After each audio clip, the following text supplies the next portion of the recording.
Добрий ранок. Всім доброго ранку. Ми за 5 хвилин максимум розпочинаємо. Ви можете... Good morning, ladies and gentlemen. We are going to start. Can you hear me?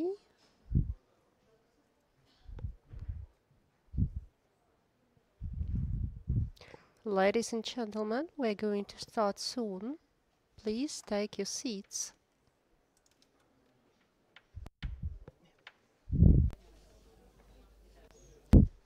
Скажіть всім, щоб потихеньку заходили. Бо мене не чути там було, да?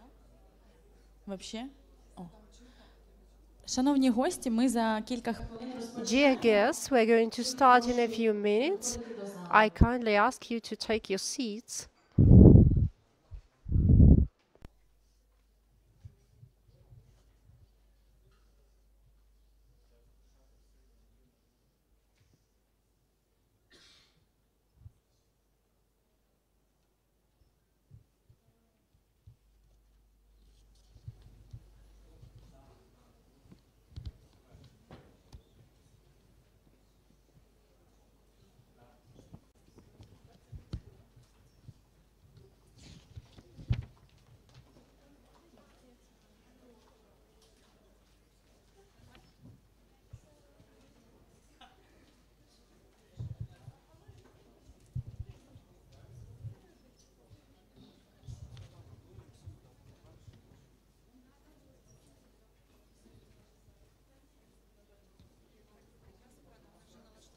Так, там тільки залишається там зелену. Де? Так, Зелена? отут. А, ось бачу. On-off. Да, Мгм.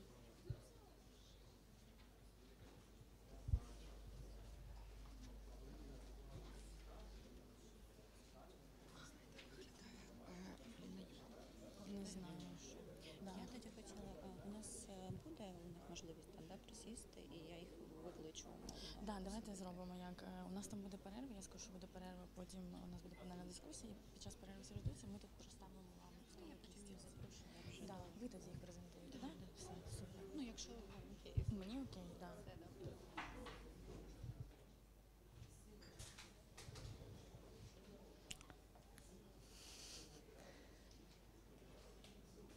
Шановні гості, прохання. Ladies and gentlemen, I kindly invite you to take your seats. We're going to start in a few minutes.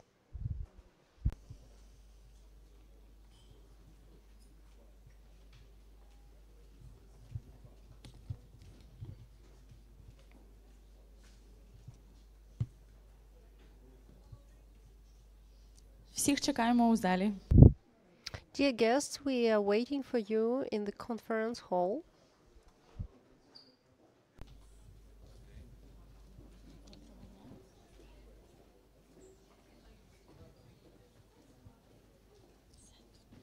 Ну, нельзя больше никого, да, типа? Все, я вже сказала, да. Сядьте там на першому рядах, да. А потом можно будет свалить. Чого? Ну, Та ми... я не хочу.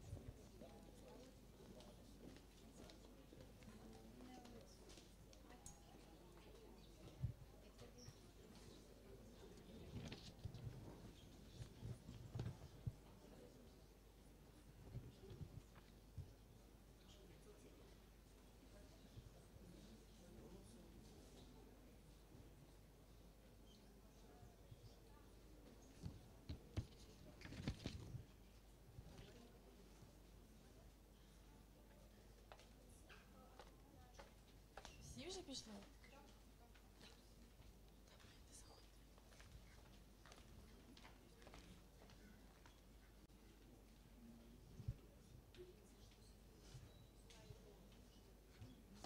Що сталося? Я ж кажу. Вони тут. Так, я зараз скажу. То може залишити ці двері. Ну, залишити відкритою, щоб...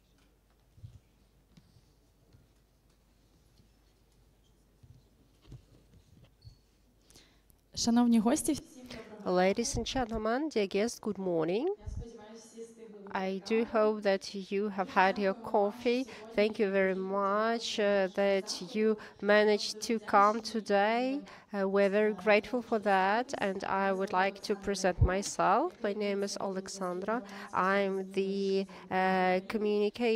superior communication officer of the medical procurement of Ukraine, and I will be your moderator today. Today we are going to talk about the compliance functions in the private and public sectors and to launch a friendly community. The topic is really important because state-owned enterprises must launch a system of internal control. Here we're talking about risk management, implementation of compliance. In fact, state-owned enterprises started to launch this function long before the legislation required it. Business had started it even before, but when we are talking about this function, the approaches are different, and today we're going to discuss, to share successful experience of implementation of these functions. We're going to talk about the challenges that every enterprise can face at the very beginning of this road. Before start, I would like to focus your attention on the organization moments. We have two parts today. The first part is dedicated to the speeches. Then it will be a discussion, and in between you will have a coffee break. And in the catering zone, you will have an opportunity to discuss whatever you want. If you would like to listen to our event in English, please, you can get the equipment and listen to the translation. Also, we have shelter in case of alert. We are looking at the situation, and in case of necessity, we will go to the ground floor to the shelter, and when the alert is over, we will come back to the room. Electricity challenges. We don't think that there will be a collapse, but if something happens, we will need 5 to 10 minutes to use our generator, and everything will be fine. I would like to express gratitude to our international partners, those who support the medical procurement of Ukraine, USAID agency, and the Project SafeMed. Many thanks for their constant support. And now we're going to start. And I would like to give the floor to Mr. Adam Adamanov, General Manager of the MPU. Good morning. Please take your seat. You are right in time. We are just starting. Dear partners, dear guests, we are very happy to see you here at this event. For us, compliance, it's not a document, it's an ecosystem of procedures, practices, and of course people. And we're going to talk about it in detail. We understand that compliance can be different in private and public sector. And on our side, we are very proud that we can use best practices of compliances in our enterprise, in our procurement procedures. And it's not about our internal processes. Why it is important? Because this is a sensitive topic in Ukraine when it comes to procurement in health system, because it's about health and life of our citizens. Why it is so important to us when we talk about the development of compliance, and why do you need compliance? You can't live in the bubble. You always interact with the market, with the suppliers. We're buying everything. And for us, it's very important to have transparent and ethical communication with the suppliers. And speaking of compliance, it's about the trust, it's about the transparency. and somebody asks for documents or would like to fill in the questionnaire, it doesn't mean that we do not trust you. It's general practice of past times. Actually, the story of the other way around. You are trusted, and if you trust your counterparty and you're ready to fill in the questionnaire in order to interact. I do hope that everybody understands that 5 to 10 minutes spent, they can really help to build up a partnership on a long-term period. We are very happy that Ukraine is changing, but believe me, 5 years ago, to ask somebody to fill in the questionnaire, to open up the details that are absent in public information space, it wasn't an easy task. So, we are ready to start, and I'm pretty sure everybody is here, nobody is late. And I'm so happy that international partners are here now. And of course, in Ukraine, we wouldn't be able to talk about compliance without international partners, because all reforms that are bringing our country forward and making it transparent, they're implemented by the international partners. Maybe something will be changed soon and we will be able to reform ourselves without support.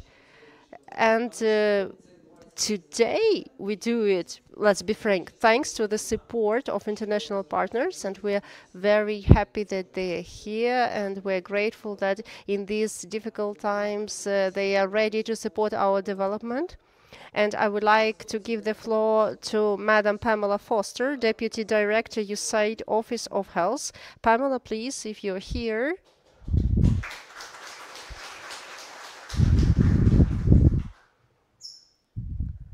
Good morning. Thank you, everyone. As Adam said, I'm Pamela Foster, and I'm with USAID. It's a distinct privilege and a pleasure to be able to join you, and my apologies in advance that my Ukrainian is not good enough to try such an address to such a distinguished gathering. It's easy for this to be a dry, boring, technical subject, but I find it very exciting and dynamic. The work that MPU is doing with the support from the Ministry of Health and other partners is really at the crossroads of everything Ukraine is trying to do at the moment, right? Keep the citizens alive, keep them healthy, ensure access to medicines and supplies, improve transparency and anti-corruption, and advance the discussions for EU accession. So my congratulations to all of you for making great progress on both fronts under very difficult circumstances. Certainly the United States government and USAID is proud to be supportive and be a partner in these efforts. I think that the work that you're doing for the transparency, you've made significant strides already in reforming the health system. It's more transparent, it's more friendly, it's more patient-focused, and it certainly has demonstrated its resilience over the past couple of years. The milestones that have been reached by the Ministry of Health and the Medical Procurement Union are something to be celebrated. We welcome the efforts to create a state control authority. This new regulatory agency will provide quality control and assurance of medicines. This will build on the principles of transparency and the zero tolerance to corruption that you're all working for. We at USAID are also excited that the Ministry of Health, together with the pharmaceutical industry, recognizes the importance and the necessity of having a fully operational national medicines verification system to prevent and detect waste, fraud, and abuse. The establishment of strong organizational compliance functions is a critical step in pursuing strict adherence to laws, ethical standards, and internal policies, and, as I noted, also driving forward the EU accession discussions.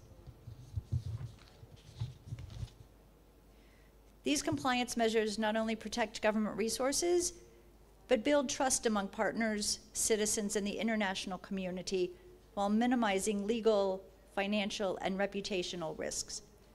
Specifically, we're proud to support the Anti-Corruption Department which has developed robust procedures to prevent corruption across medical procurement activities, protect whistleblowers, and report violations of anti-corruption laws to the national agencies. You know, we started in 2022 to support MPU to become the first procurement sector entity in Ukraine to be certified compliant under ISO international standards. And this has been recertified, and this is not an easy task, and it is something that you should all be commended for ensuring. But more practically, what does this mean for the people of Ukraine, right? It means that people can trust the medicines that they're getting. It means that they can trust that they are getting the best price and the best quality, and that the supply chain will continue to work. And we know how important supply chains are, whether it's the energy sector, the food sector, the transportation sector, the medical sector. So again, I think that the work that you're doing is really at the forefront of a number of critical initiatives. Let me congratulate you for the tremendous work that you've done so far. Let me commend you for the ongoing work that you are doing, and note that USAID and the US government will continue to be a partner to you and a supporter and a champion of the tremendous work. So I look forward to the discussions today and to the continued partnership. Thank you so much.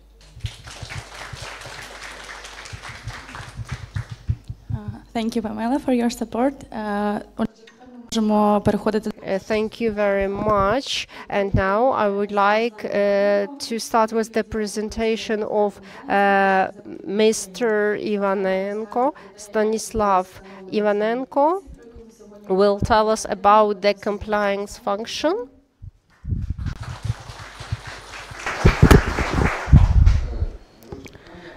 A short question. So how to change your slides? Thank you so much, dear colleagues. Also, from my side, I would like to express words of appreciation. Thank you so much. There is an interest, both from the society and from the professional community, in terms of the development of the compliance function. And from my side, I would like to start with to tell you a little bit about the medical procurements of Ukraine. So maybe you know about us, but I will tell you in a nutshell. So our organization has been established in 2018 within the framework of reforming of the medical healthcare system of Ukraine. It was established as an agency to procure medical devices, medical processes for the healthcare facilities under the centralized program. So it's not the first year as we have done. So this year we will celebrate 6 years since our establishment. We are so proud of it. That our reputation was not spotted. We maintain it as much as possible and work efficiently in order to do it. Of course, we also increased the logistical capacity of the medical procurements by means of in strengthening logistical capacity of the state. We have also merged with Ukremet Passage last year. That's why now we have also some stocking and storage facilities, some logistical vehicles. So now we are a full circle agency with developing of list of medicines required for patients and up to delivery those medicines to the healthcare facilities. And of course, we shall not forget about the digitalization of the process also, in order to comply with the state anti-corruption program and in order to implement all our processes for all medical products and devices to be accessible for patients 24/7 and to let them see information about any medical product or medical device when they need it. And of course, we develop the procurement sector. And just to remind you that we are also the centralized procurement organization, and we administer, as an administrator, we manage some part of electronic catalog. It also includes the compliance tools, because according to the regulation which oversees provisions in this sector, we also carry out anti-corruption rating of our partners. Just a little bit to tell you about the compliance and how it started with medical procurements. As any organization, we have started our work with a small team, and Each year, our team has extended, new functions have been created, we also expanded our functionality. So first of all, in order to meet provisions of the law of Ukraine on prevention of corruption, when the function of the authorized person for corruption prevention, it was a person who received these duties as additional work. But then, as we have received it as told at the top, we have established a special department, which was actually called a special sector on anti-corruption activities and compliance, which was done in order to meet requirements of the law on prevention of corruption, and also include some compliance functions. And we extended a little bit on some functions. We extended the work of that sector. Now we have already moved to the department. Now we have specialists on anti-corruption activities, on risk management, information security. So now that's a full unit, which full-fledged unit, and we cover not only medical procurements but also our branch, and we act as a separate legal entity. Our unit, of course, has been established first of all as anti-corruption unit, and we deal with anti-corruption issues at our enterprise. Since the start of the full-scale innovation in 2022, we have already paid a lot of attention to the sanction compliance, and of course it was not possible to work without it because legislation required it and was one of the requirements of the procurements. We also combine functions of financial economic security, information security, and cooperation with law enforcement authorities. And in order to implement efficiently compliance in the enterprise, of course, we have some legislative provisions, but in order, to extend it a little bit, and to describe how it works in our organization, and in order to fulfill provisions of the law and requirements of the international commitments, we have developed policies of the corruption prevention and fighting anti-corruption programs, also code of ethics and business behavior of an employee. I think all of us, and policies for information security, policies of protection of personal data, and policies of interaction with third persons in the IT sector. We will disseminate this presentation, so you will familiarize yourself with it.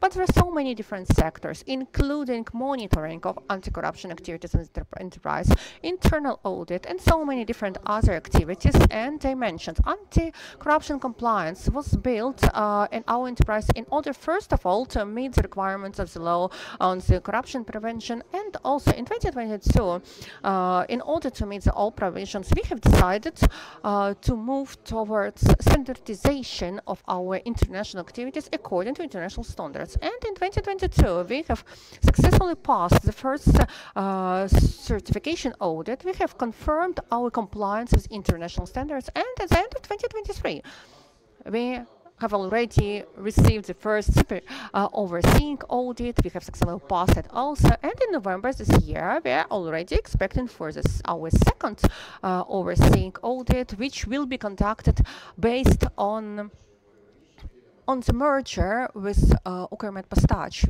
which was completed at the end of 2023. The key activities which on anti-corruption compliance, which we can mention, that's of course internal regular verifications and trainings for personnel, for staff on compliance with different and new updates of legislation, how to manage conflict of interest and corruptional risks, and how to ensure our relations with our subcontractors, and of course how to work and process different notices on possible violations. Also, violations could refer both to the corruption offenses and also offenses not related to the corruption, but more of the ethical nature, violations of the code of ethics and so on. In order to ensure decent processing of such notifications, both internal notifications and notifications from the third parties, we have been enrolled into the work with the unified portal of whistleblowers, and also we provide for the third parties and for internal employees also possibility to notify us about it using web portal, email, or phone We also have IT control system, which has been established since 2022, and I think that these systems are known for many of you, and you have also implemented the system. It's also a very useful tool which allows actually to get useful information from the staff, and not only negative. Taking into consideration that we are a big client, we work with huge amounts of the funds of taxpayers. We have so many different goods and products. We also need to have anti-corruption vetting. Anti-corruption vetting from our side is a little bit regulated by legislation. That our specialization, according to regulation 1178, it actually covers all the provisions of the anti-corruption vetting, but also we comply with other requirements of legislation. And this anti-corruption vetting, of course, is carried out by us before adding of bidders to electronic catalogs. And also it's important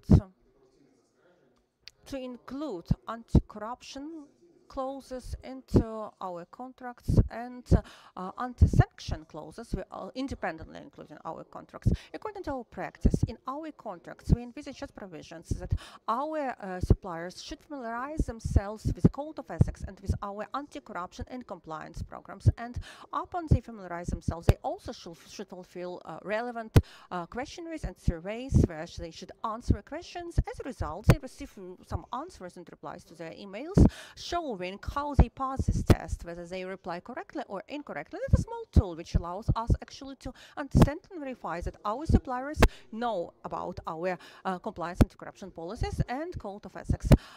Speaking about qualification for suppliers, I'm not going to dwell into details, but there is a range of indicators according to which we could it could become a precondition for refusing them to become our suppliers. But for private sector, you can use some of those preconditions if you apply them in pre-qualification of different proposals. Sanction compliance is built in such a way that we have developed a sanction software, which is an integral part of our contracts. And according to this sanction document, it gives us a precondition to terminate contracts unilaterally if it becomes known to us that suppliers or producers of the goods and products are included in the sanction list. Sanction list different both of Ukraine and international. And so we have the sanction list of the Council of National Security and Defense of Ukraine, US, EU, UK, and UN sanction lists. So speaking about compliance in the medical procurement, so how it's done, what are the functions which are carried out by our specific unit. So first of all, we need to mention that according to the law, we have this right to ensure preliminary payment, and under bank grants, we provide usually in all cases. But sometimes there could be situations, a case when bank guarantees are not provided, and then before we make any preliminary payment without banking guarantees, we usually carry out an obligatory preliminary vetting, by means of which we identify that yes, indeed, it's possible for organization to carry out their obligations under the contract and to pay payments. Also, we work with claims and litigations, and we work on the fulfillment of requirements of the contract. So here we shall mention also cooperation with law enforcement authorities, and it's not only about processing of court decisions, motions, and requests, but here we shall also include also criminal proceedings which were initiated by our motions on commitment of the criminal offense. And also it shall be mentioned that we have reached out to the Office of the Prosecutor General for them to represent our interest in the court trials for the missing payments. Sometimes we've got requests to carry out some internal checks and inspections regarding identification of possible losses in order to add it further, to attach it further to files of the criminal case. And since last year, we have a special officer on information security, and our information security policies will be based on the international standard ISO 27001. Now it's all on the planning stage, but it will include protection of personal data and protection against cyber threats, also password security and any possible NDA agreements on sensitivity issues. If we speak about some components of the compliance function, I think that it's important to mention tone at the top, and also according to international standards, it's also important. It's important to guarantee independence, to ensure resources, including HR resources. We are so proud of our team at our enterprise. Our staff members have not only relevant education, but they constantly pass different trainings regarding certified information systems, and in order to comply with requirements of ISO 3701 and ISO 31000. We also think that the compliance function should not be a punitive function in the enterprise, but it should be more of a partnership nature. Our unit should be known to all staff that they could reach to us if anything goes wrong, or if they would like to check whether any activities comply with Ukrainian or international legislation. In order to achieve it, we carry out obligatory trainings which go under umbrella of the tone at the top, and also each month we have mandatory trainings with further tests and verification of how they complete their tests and certificates. Before employment, we also verify and check our candidates. We also check our current staff. We have them on the regular basis according to the schedules. That's how we have it. Yeah. Sorry, I was quite quick in my presentation. Speaking about compliance and anti-corruption activities, you know, we can talk for many, many hours, but given that we are limited in time, I have told you main vectors of the work and activities of the medical procurements of Ukraine. If you have any questions, please reach out to us. We will be happy to share our experience, help your work, and of course, get your experience. Stas, thank you so much for presentation of your experience. Yeah, you spoiled a little, spoiled a little bit, because we actually have panel discussion where we will exchange some life hacks and useful experience. Now I would like to give a floor to Authorized Officer for Anti-Corruption Activities at the State Scientific and Technical Center for Nuclear and Radiation Safety, Ms. Irina Prihodko.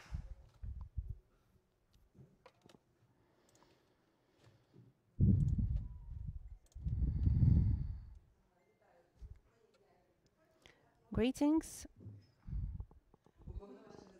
My name is Irina Prihodko, and I'm the authorized officer at the State Enterprise. And actually, my colleague has told a lot about anti-corruption compliance and its processes. So my presentation will be dedicated more to establishing and developing of the compliance function at our enterprise specifically. And first of all, I would like to tell you a little bit about our organization. So the State Scientific and Technical Center for Nuclear and Radiation Safety has been established according to the regulation of the Cabinet of Ministers of Ukraine back in 1992 for the comprehensive scientific and academic support of in the sector of the nuclear safety and in protection of any possible nuclear impact or of nuclear nature. It's also a state enterprise which was based on the state ownership. It has the status of double subordination. That's for the National Academy of Ukraine and the National Inspection of Nuclear Regulation of Ukraine. The activities of our enterprise are focused not only on actually how to work with the nuclear fuel or radioactive substances, but also how to provide information, how to reach awareness of the society regarding nuclear substances and nuclear technologies. Because of course, all of us, we would like to be sure in our safety and in future for our next generations. Here you can see how our organization has been established and has been developing for those years. We have started our history back before the independence of Ukraine, so back to 1989. As you can see, we have been established more than 30 years ago, and we can call ourselves a successful state enterprise. Our key headquarters is located in Kyiv. We have two branches, one in Kharkiv, another in Slavoutych. Here you can see how the compliance function has been developed in our enterprise. This story starts with implementation of the standards of ISO 9000 back to 1998. Because you know, performance of the enterprise is impossible without implementation of the leadership and management functions according to the goals and objectives defined. Then, according to international standards 901.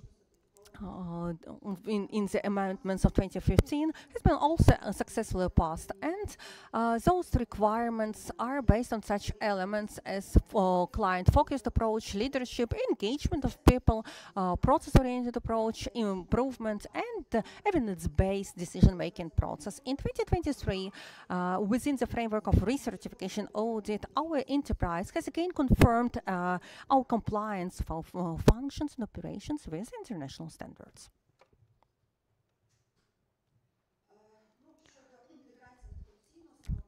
terms of integration of anti-corruption compliance in our management system, it goes back to 2014, when, according to regulation of the Cabinet Ministers of Ukraine, it was defined that it's necessary to establish departments, units, or specific persons who will dedicate their work to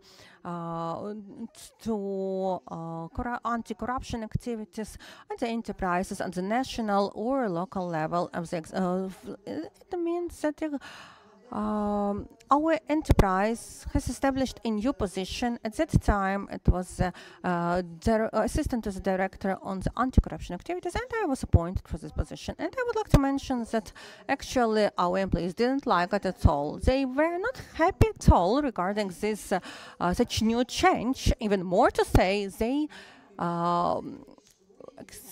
they decided or perceived that I'm some kind of a spy, which are going to monitor what they do, but will rather than help in their work.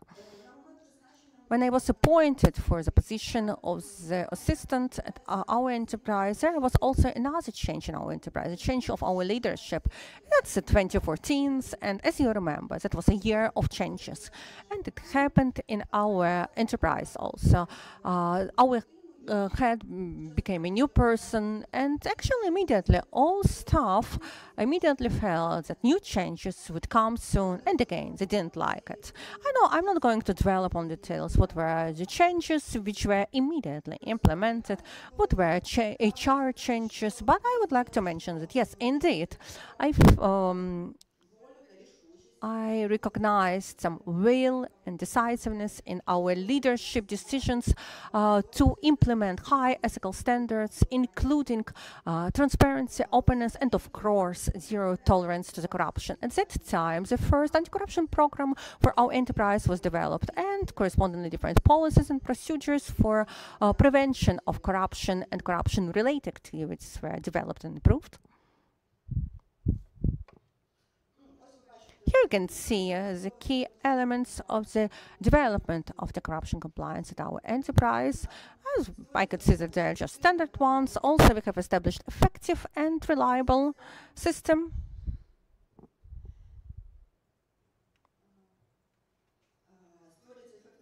So, the effective and reliable system of anti-corruption compliance has been established, which facilitates transparency and ethics of our business activities according to international standards, including International Standard 2701.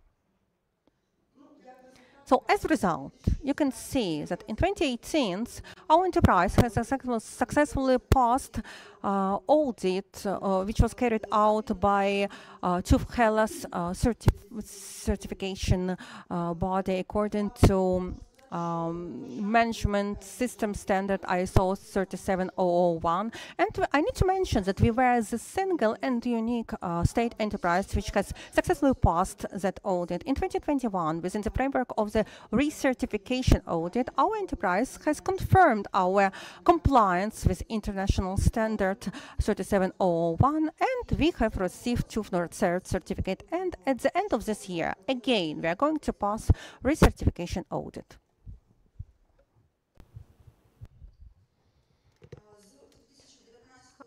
Since 2019,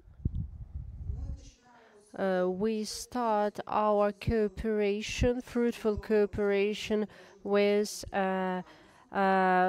famous Ukrainian network of integrity and compliance. Firstly, we were just partners because we didn't have an opportunity to become a member of this network. It was all because it was only about private sector, but then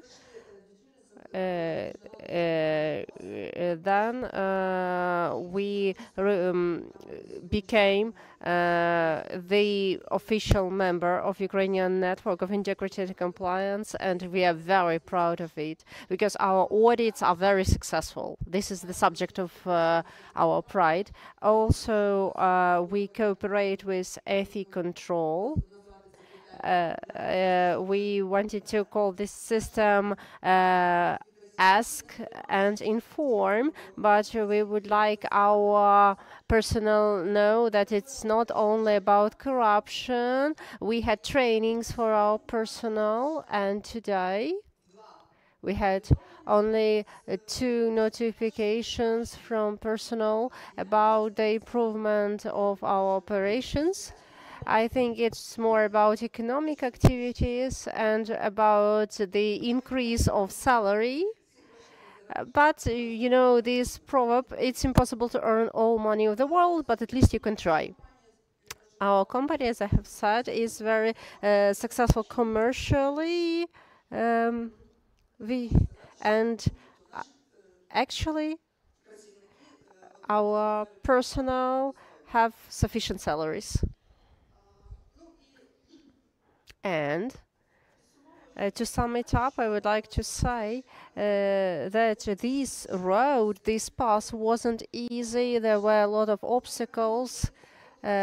So the personnel were not eager they were not open to changes because they were saying, oh, historically happened that we do this way and that way. They didn't want to change the modus operandi, and we work a lot with personnel about the functions, the responsibilities, and the attitudes changed. I'm very proud to say that today the attitudes changed. And please do not forget the things you haven't seen in medical procurement, that according to the legislation, state-owned enterprises must show anti-corruption declarations. Today they are electronic, but many years ago they were on paper, and the checks, the responsibilities of these checks, there were authorized persons, and you can imagine how personnel saw this authorized person as a person who checked all their money, all their incomes. It was really difficult. There were a lot of trainings. We tried to explain, to change the ideas of the personnel about authorized people. And recently, legislation changed the circle of people, those who must show these declarations. For example, only 60% on our enterprises showed this declaration. And today, only 5 people show such declarations. I think it's difficult to say whether it is improvement or not, but we have what we have.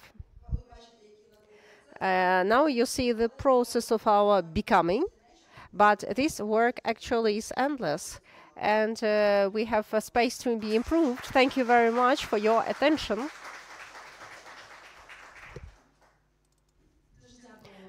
Thank you very much for your experience. Thank you for your interesting retrospective. And now we would like to talk in detail about challenges as perspectives in the field of compliance. And I would like to give the floor to Artem Havanov, the compliance expert in the field of banking and energy compliance. Artem, please, the floor is yours. Tell us about your experience.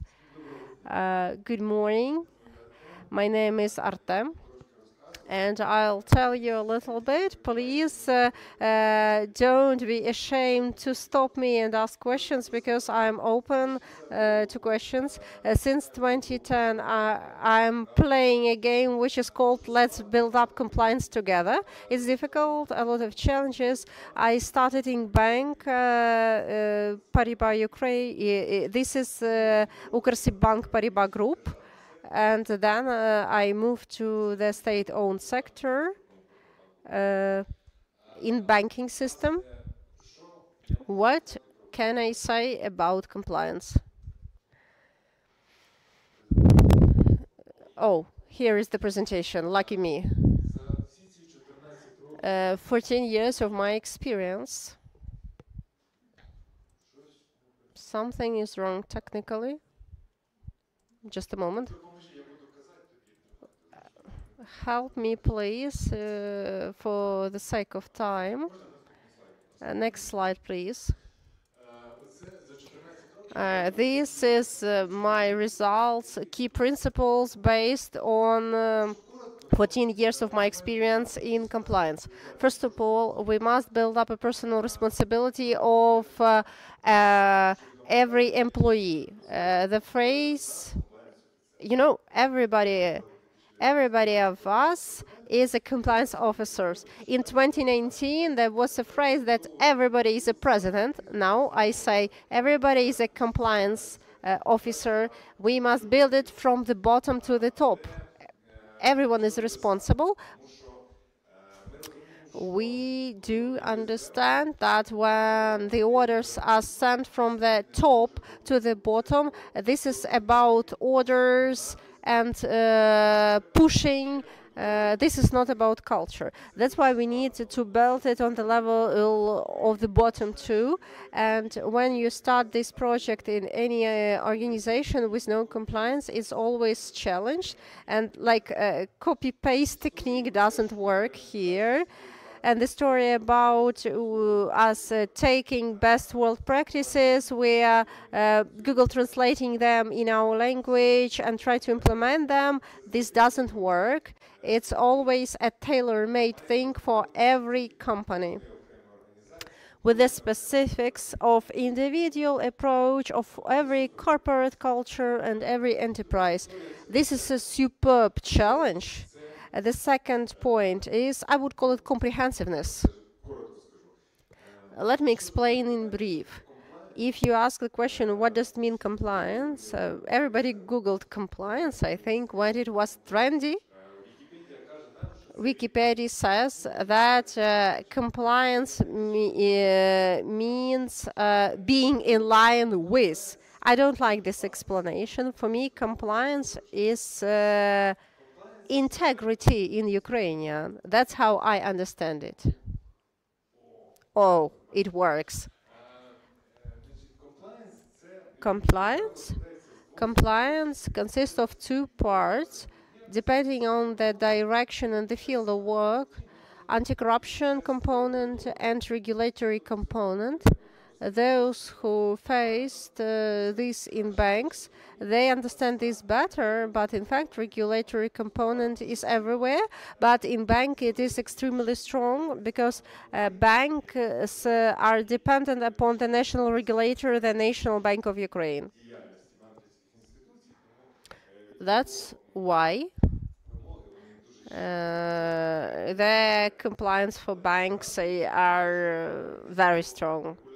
But if we look precisely, the regulatory component can be everywhere in any field of work, and this is a good case when you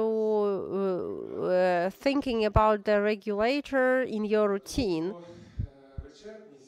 Speaking of comprehensiveness, let's go back to my presentation.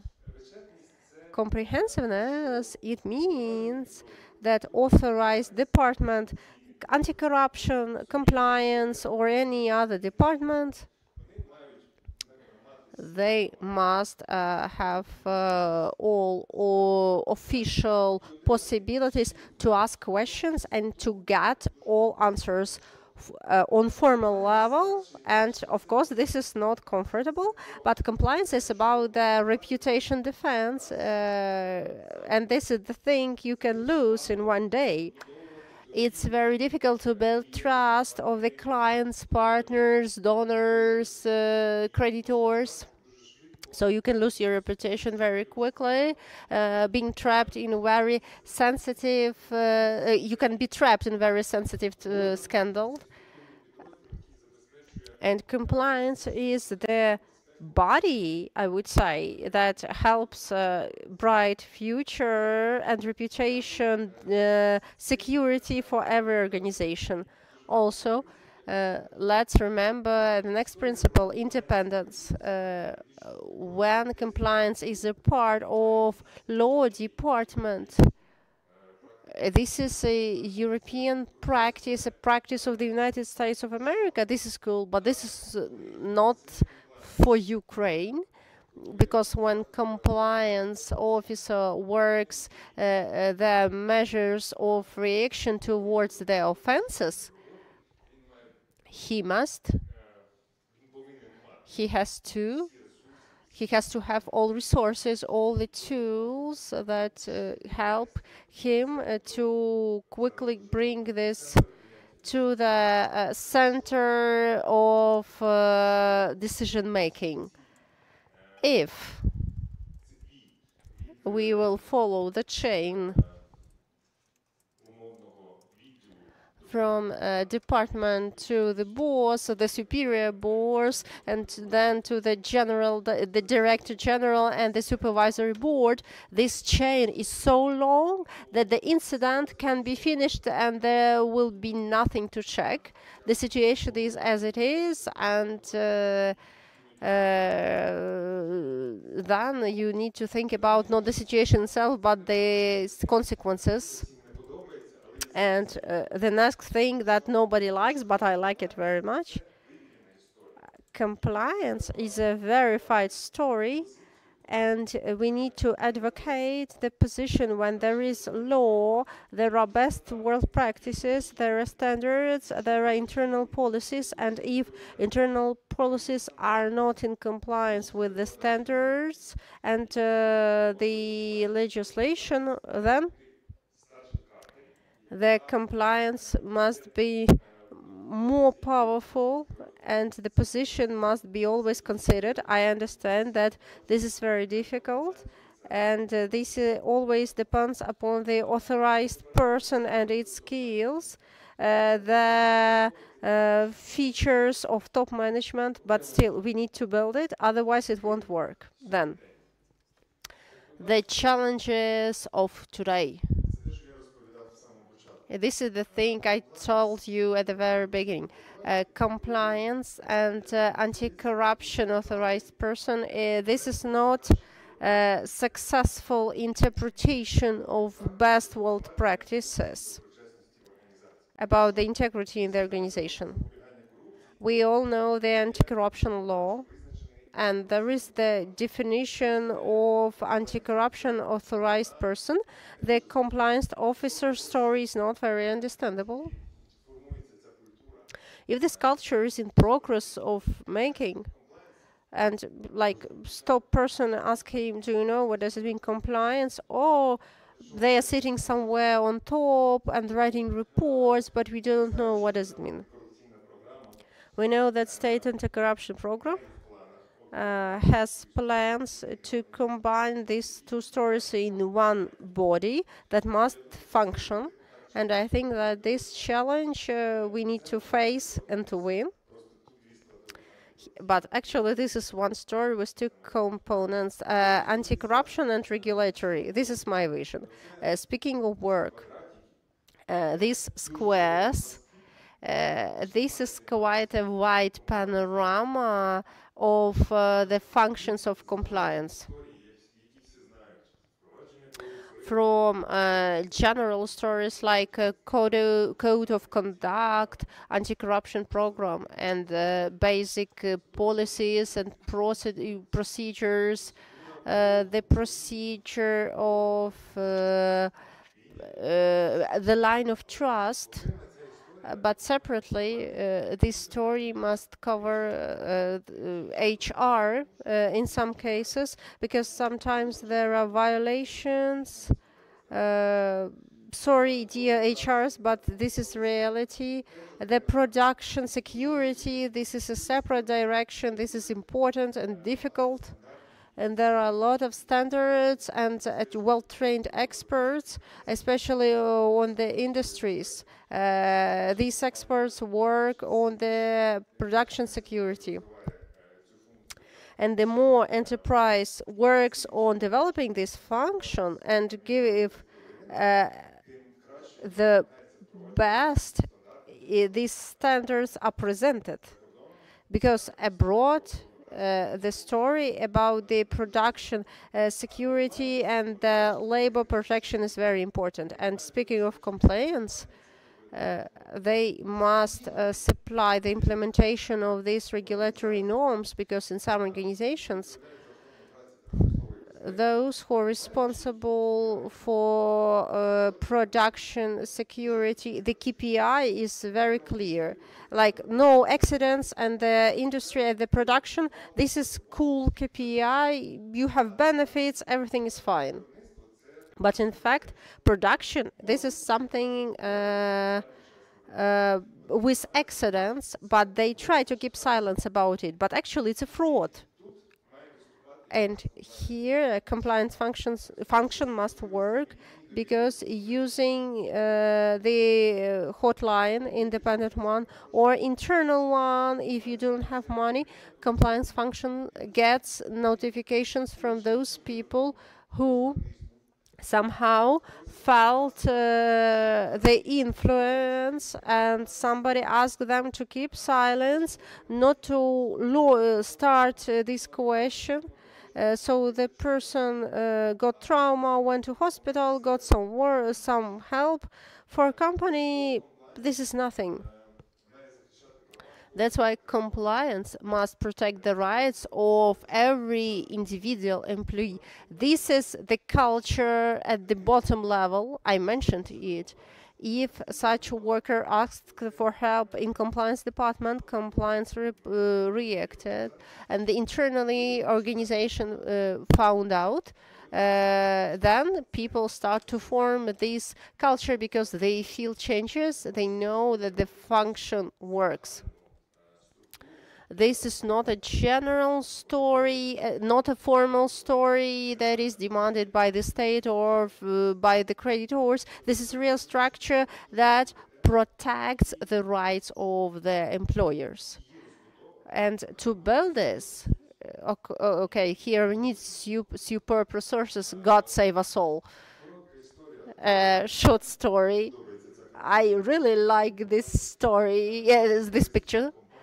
How the company, the average company, sees the compliance office. The first picture, this is me. All my friends went to the prosecutor's office, and I said, I am working in compliance, and my friends asked me, is this kind of bullshit? What does it mean, compliance? Within society, people think that is a trial that thinks about the conditions and recommends the decision, but the verdict. But the reality is that the verdict depends upon the management. the first person in the company is responsible for making the decision, and compliance must be very strong. Their work must be very deep. The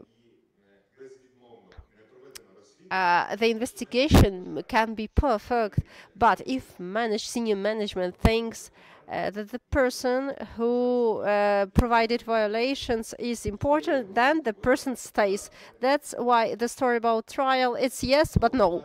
И топ-менеджмент, я So, marketing and top management, I don't think that I need to explain to you that they think that we're either an obstacle for them to work or we just burn those money. And as far as I know, ISO certification is also not a cheap procedure. You know, what else shall we need?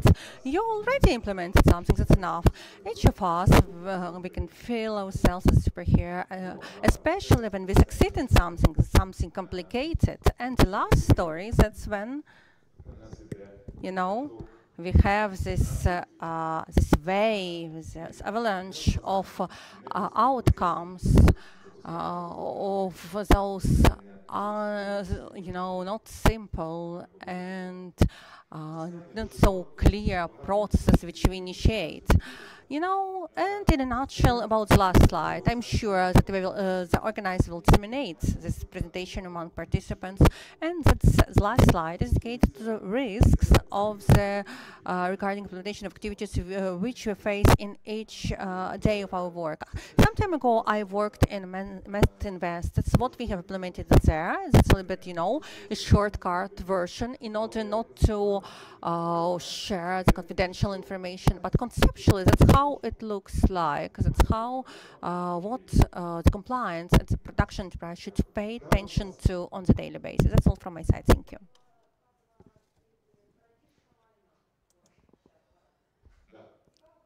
So no mic is used. The question is about stealing of the property.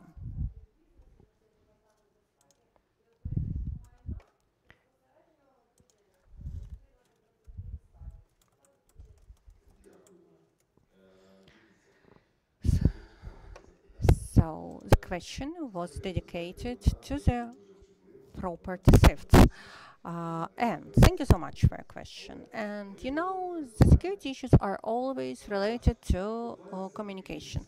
I think, to my own belief, in my understanding, the compliance unit also fulfills, you know, control and overseeing function. So we have law enforcement authorities, for example, and compliance unit is a control and overseeing unit which, from one perspective, ensures overseeing of implementation of different functions, including security functions. Let's dedicate our attention to your question.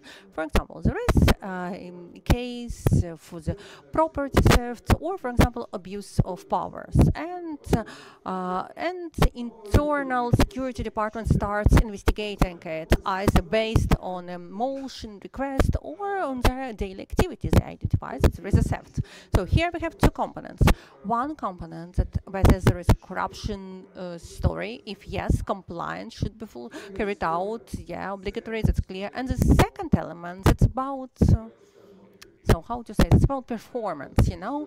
Here we have again two components. So let's have it as a cascade. In first component, in one organization's you know, security, it's about KPIs. So you keep a security department. So if you know investigate and solve something, you give some bonuses.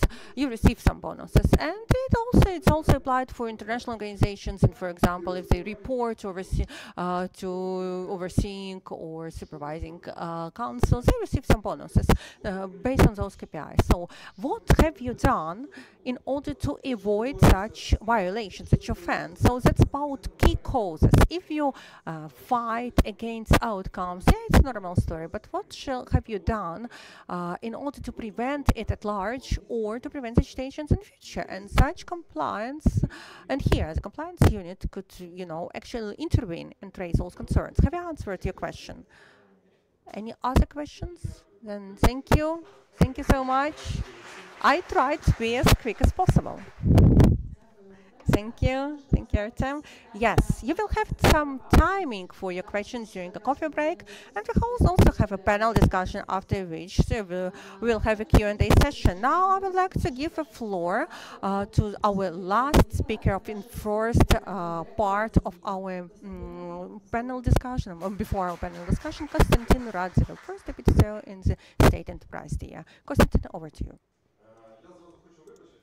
I would like to say sorry immediately. I think that you will hear from me the word compliance. You will see it only on the first slide. You know, after previous speakers, I would like to rechange my presentation and start with the following words. Even, you know, if we speak about those slides of Stanislav, and we, the DIA, needs 2 or 3 years to achieve that stage, and Artem's presentation will require 5 years for me to get that stage. Again, to mention, we don't have a separate unit, don't have security and economic security departments in DIA, and all other things. We have a minimum envisaged by the law, and that's actually authorized officer on anti-corruption activities, authorized person on procurements, and that's the only person. And we have authorized person on anti-corruption activities. Of course, it's clear we have anti-corruption program. So everything is envisaged by legislation according to its minimum standards. But it doesn't mean that we don't have it at all. It's just a little bit different. The DIA Enterprise is about a little bit different activities, and I will explain right now why I mean it. So the nuances of the State Enterprise is about the lack of timing to vet some subcontractors. So, you know, during the war times, we don't have the funds for procurement. For example, we don't procure different things. Usually, we do not act the role of a client. Usually what we have, that's channels of communication, cloud services, and some other things. And here there is also a connection. We don't need to verify, for example, to vet cloud services. We have only 3 best suppliers here, and we procure services from 3 of them. We don't need to verify, to vet, to check who is the founder, so on. The same is with channels of communication. In Ukraine, there are 3 or 4 providers who provide channels of communication, which have the relevant DDoS protection level for DIA to withstand. And we purchase services from all of them, from all those providers. We actually use their channels of communication. For you, DIA, that's a standard story. That's what you see in your mobile app. That's an application. That's what you are constantly here. That you have 30+ million of so users. Now we have new services, for example, a marriage certificate and so on. But frankly speaking, the DIA is a little bit different thing. The State Enterprise DIA is not only this. For you to understand, DIA State Enterprise as a legal entity has more than 20 different systems which are engaged in administering process and technical administering processes. What I'm trying to tell you is that for DIA State Enterprise, yes, we have compliance, but when we are inspected, when we provide services, so I will tell you more about integration with DIA. We have millions of subcontractors, agents, which use different services such as bank ID verification, consolidation, and so on. But also we have top services. Services are, you know, obligatory services which I need to promote and tell you about, such as e-marriage, e-housing, e-malatko, and so on. But it's highly unlikely that, you know, the State Enterprise DIA is about administration of services, provision of service, first of all, to the state. The left side of the slide is the Ministry of Digitalization, and DIA portal is only 1 out of 13 budget lines, and actually that's we have DIA portal, a separate system, DIA app as a separate tool. Also, we have MRIA app, we have e-resident and mobile app e-resident. So that's a huge architecture, that's a huge story.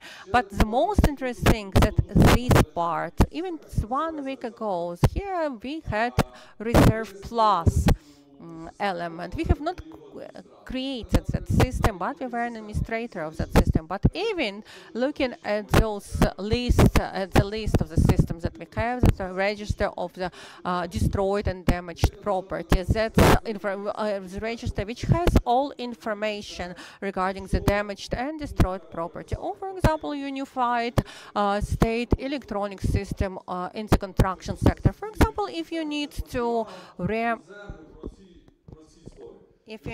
re-register property or to have it in to have a different owner of the property, that's how you do it. And also ecosystem. So just to what I'm trying to tell you, for the 2024 we had only 40 procurements.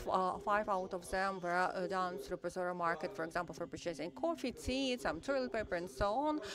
And we are more about provision of services rather than of purchasing services. And because there is no actually, so de facto, we purchase services from almost all organizations we provide such services, and there is almost no technical competition there because of the specifics of that service. If you know, since the start of the big war, and you know, there were some things that we were done. We have developed open code, also sale of DIA, and there was an issue that international partners look at DIA, and well, not only international, Ukrainian actually clients also look at DIA from the perspective of the protection of information. And when they check DIA, they do not check DIA for its owners, you know, beneficiaries and founders, or in terms of financial capacity, but for all owners of them, those products and those who would like to cooperate with DIA. For them, it's important for us to have the relevant level of the protection of information. We have also passed the certification of the ISO standard 27001. It was very hard to do, but this year we have done. We have also received a certificate ISO 27001 this year, and one more certification. What is it about? It's about our development of the cybersecurity center. If you have seen last Bond movies, it's so secured and protected, you know, premises when you are so much checked and verified. We have IT specialists and scans and so on. We have the same in DIA, but without screens, monitors, and premises. It's about monitoring of all systems, of all entries and exits, of any events which happen or could happen with our systems. And if you think that the DIA portal is a very, you know, sweet story, a very good case for hackers, no, it's not true. So more often ESAs are under attack. It's like Bank ID. Once per month we usually have a DDoS attack, and usually, you know, we don't mention it because it's just a routine story for us. What I'm trying to tell you, when we started to pass certifications on ISO standards, it's not about the quality of services, which quality of products which DIA provides or gives, but it's about quality of processes. And when independent audit came to us and inspected and verified us, and they verified and inspected so many different things, we understand that we have quite a lot of things to improve. And there are actually, they checked us according to more than 93 indicators. We have passed it. And for you to understand, there are some quite complicated things which are quite clear for IT specialists, but for grassroots users, DIA State Enterprise doesn't use Telegram. If before we had a standard story to approve contracts in Telegram, even up to, provisions of public services, but no, DIA right now leaves it behind. We use Slack. We stopped using, some ordinary email addresses such as Gmail, Google Doc, to edit documents there. Someone gets access to it, but it's actually about hygiene, including personal hygiene, how to use it. Let's start with two-factor authentication and to apply it. So we started, we relocated to Google Workspace, to Slice. Now we are looking for a solution how to work in, unified space, because, Ascot and some other spaces, they're not good enough as spaces for documents working. We're looking at Jira and Confluence tools in order not only to integrate them inside our organization, but we would like Jira Confluence to be used between Ministry of Digitalization and DIA while defining objectives and implementing those objectives, achieving them. So what we have achieved, getting the ISO certification, again, that's just an example that the development is ongoing, it's constant. You should not stop on any stage. And after certification, you need to pass yearly audit. Yearly audit requires from you constant maintenance of the level that you have achieved at the stage of the audit. And yeah, everything is so expensive. You need to dedicate so many different efforts, and it requires specific human resources. For example, we have established a separate unit which has all security officers and specialists, and one security officer costs more than Director General of the DIA state enterprise and the market. So that's the reality. Yeah, such people are hard to find. You need to develop them, to bring them up. And again, to reiterate, it's not a simple process, because all licenses, equipment cost so much. We are so much supported by donors. I think since 2022 we have had no single procurement for a license, for server equipment, because donors help us a lot with that right now. And I would like to mention that, DIA, as a state enterprise, has no such volume of free commercial funds. I don't mean budget funds to carry out such procurements, but along with that, other ministries trust us more and more. There are super systems which they consider super critical. For example, next year the draft law should be adopted soon, and actually e-excise duty shall be launched next year. So e-excise duty will be a platform which will unite all excise duties things. So it means that DIA should be trusted by all clients, that any information published in the DIA will not be used for corruptional purposes or any other purposes. It's a huge responsibility, a huge specificity of that domain. Again, when we had Reserve Plus, it doesn't work like this. But for example, if you need to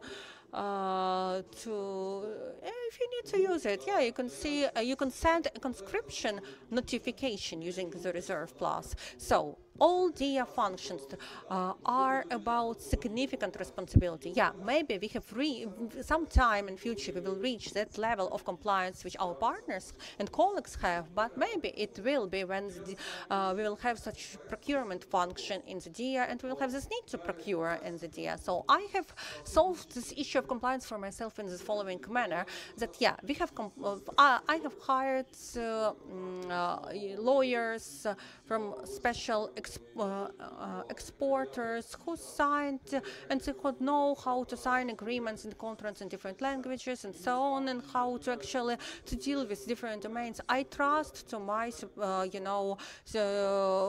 to my supplying officers, to my lawyers, and I trust what they do. Of course, I know that compliance is not only about it, but I trust my HR officers, I trust my staff, and actually DIA state enterprise is divided into two parts. It's technical parts, all those DevOps, architecture developers, other developers, and so on. And the second part, that financial officers, lawyers, administrators, organizational officers, and so on. That's what I do. I'm responsible for it. And that's the compliance function which I take on myself. I think that I'm responsible for it. So all those expenditures and so on. Again, to reiterate, we have not reached that level of compliance that our colleagues have, but we urge to achieve it. Thank you.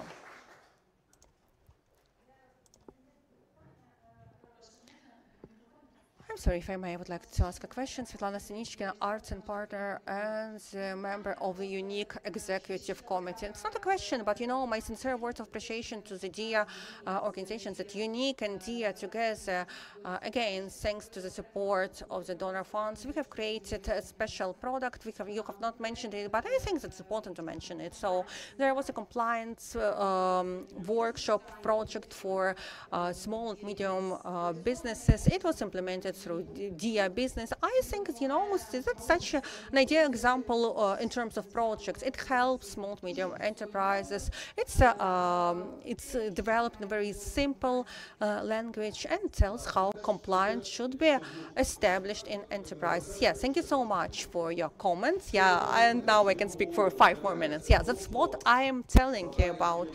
For me, that's about tasks which I need to implement. And for you, that's about portals. For example, DIA Education portals, which has so many versatile, different videos, different trainings, and so on. It's a huge ecosystem. Actually, I can tell you each story about each ecosystem. And for example, e-signature in DIA, that's a separate system. Maybe all of you, you have this authorized signatures, but all centers of authorized signatures work using special subsystems. And for me, it's what we shall do. For example, United 24, you all know that that's a fundraising platform, but United 24, it's not only about donations, but for example, from 1st September, United 24 now, for me, it's also United 24 Media. That's about videos. Maybe you have seen them at video at YouTube, where our soldiers, our fighters make those videos from trenches, from the front line, and it could be.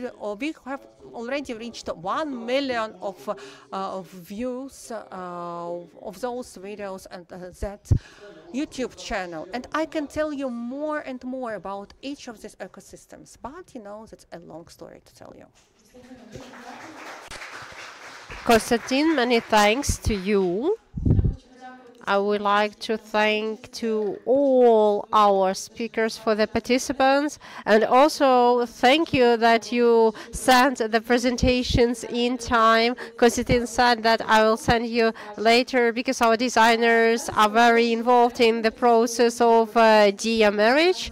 And now let's have a break. We will meet at 11:50, and we will, after the break, we will meet at the discussion with very interesting speakers. 11:50. See you soon. Have a nice coffee break. Thank you. Great to see you. Hi.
seems to me that everybody came back, and it means the topic is interesting and everybody is anticipating for the continuation of our topic. And within panel discussion, we can ask questions to our experts. Anna Fedorenko, this is me. I am a moderator, and I would like to invite our guests. They will share their experience in the state-owned business and private business and anti-corruption bodies. Please, our speakers, Stanislav Ivanenko will continue to speak, head of anti-corruption and compliance unit of the MPU. Dmitro Bigunet, Director of Risk Management and Compliance, the State Operator for Non-Lethal Acquisition. Yulia Azarina, Head of the Anti-Corruption Office of Ukrainian Railway. Natalia Kolomets, Head of Legal Department, Compliance Officer, Metro Cash and Carry Ukraine. And Olga Onishenko, expert on the formation of integrity policy in the private sector of the National Agency on Corruption Prevention. Thank you. Thank you, colleagues. I would like to remind you of the fact that during this session, you all will have an opportunity to ask questions. But I have the priority to ask questions. I will be the first one. Let's move in such a way. But after a small session, you will have an opportunity to raise a hand. Our officer will come to you with a microphone, and you will be having an opportunity to introduce yourself and ask questions. And I am really interested in fruitful discussion, interactive discussion, because here we are going to talk about the best advice we can use in our field of work, best advice for those who are just starting building up the compliance. And I would like to thank Medical Procurement for giving us a platform, not only for sharing experience, but also for giving them to those who want to bring integrity, to have the highest standards of quality, service, and processes.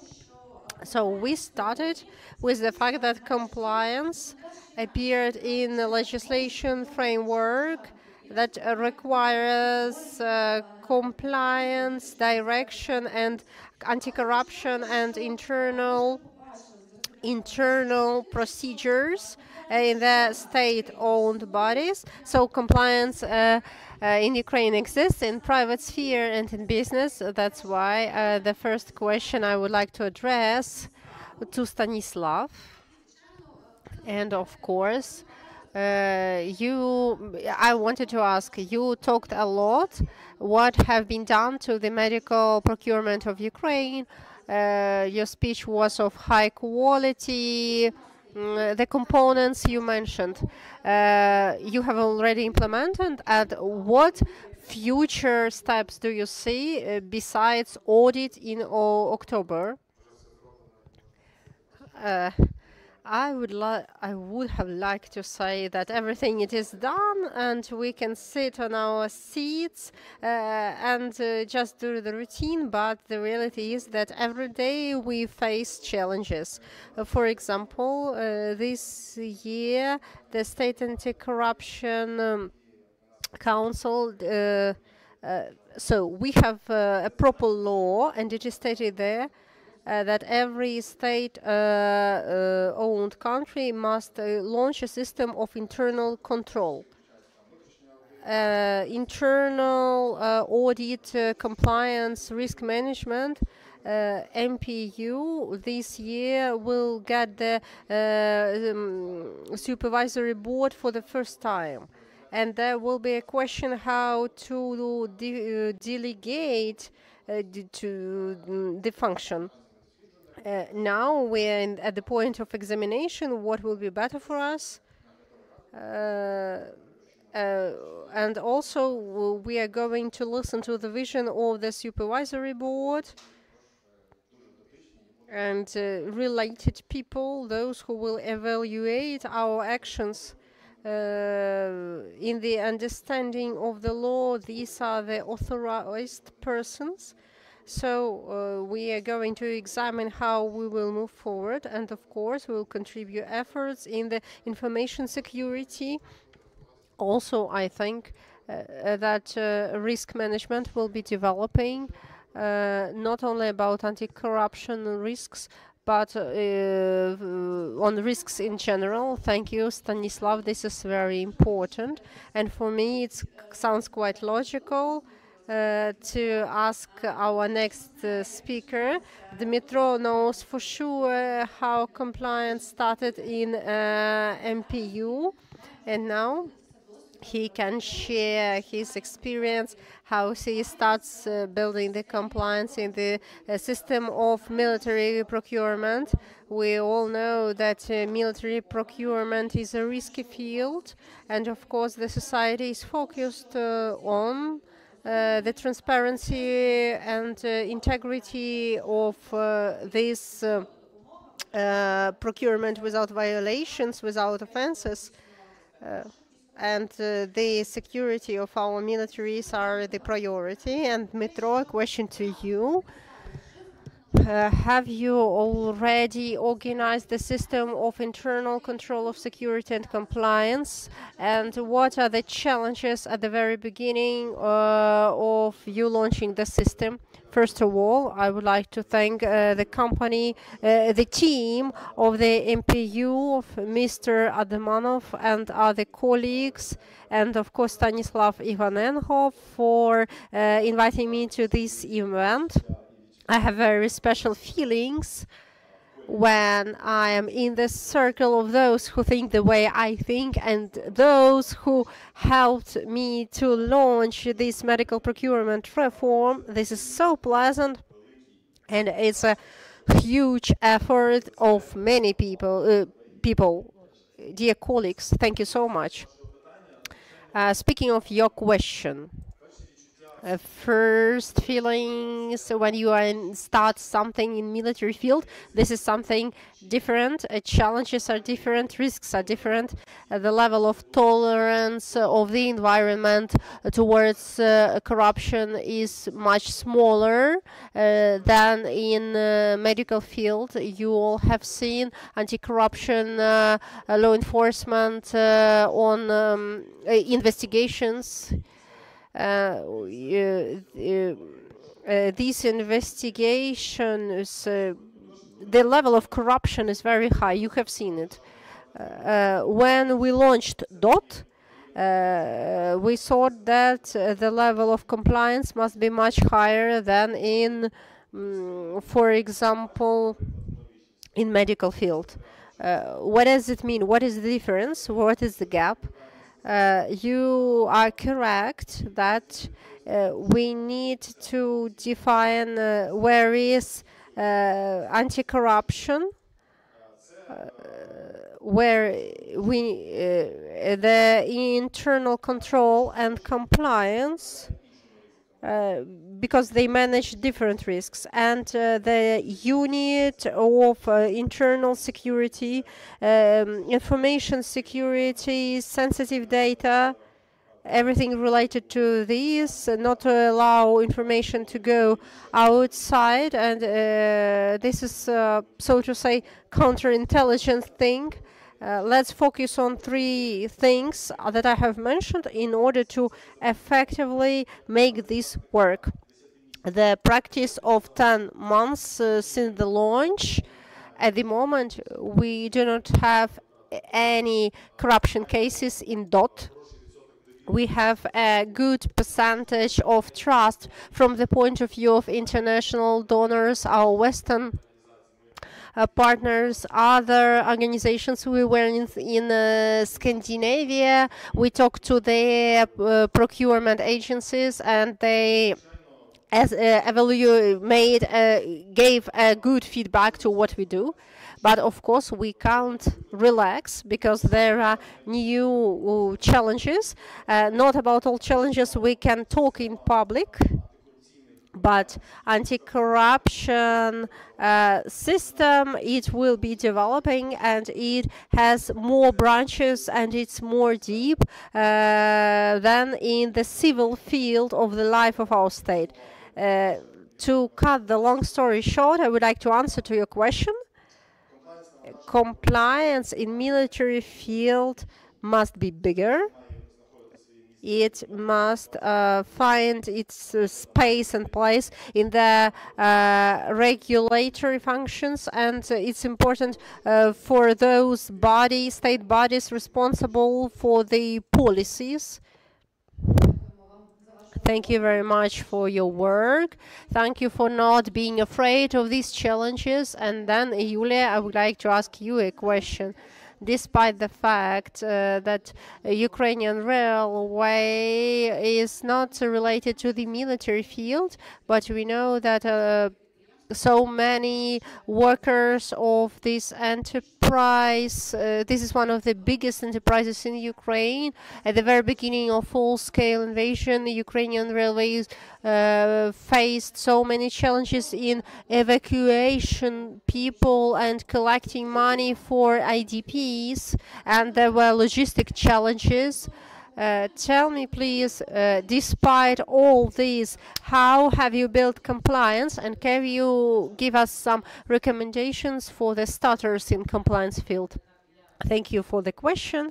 I also would like to support my colleagues in thanking you for creating this platform where I can share my experience. This is valuable, and I hope that this will become a tradition, an opportunity to talk on one platform, an inclusive platform, so many colleagues.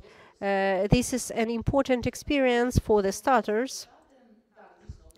Of course, railway is one of the biggest enterprises in Ukraine, and before the full-scale invasion, there were 200,000 people.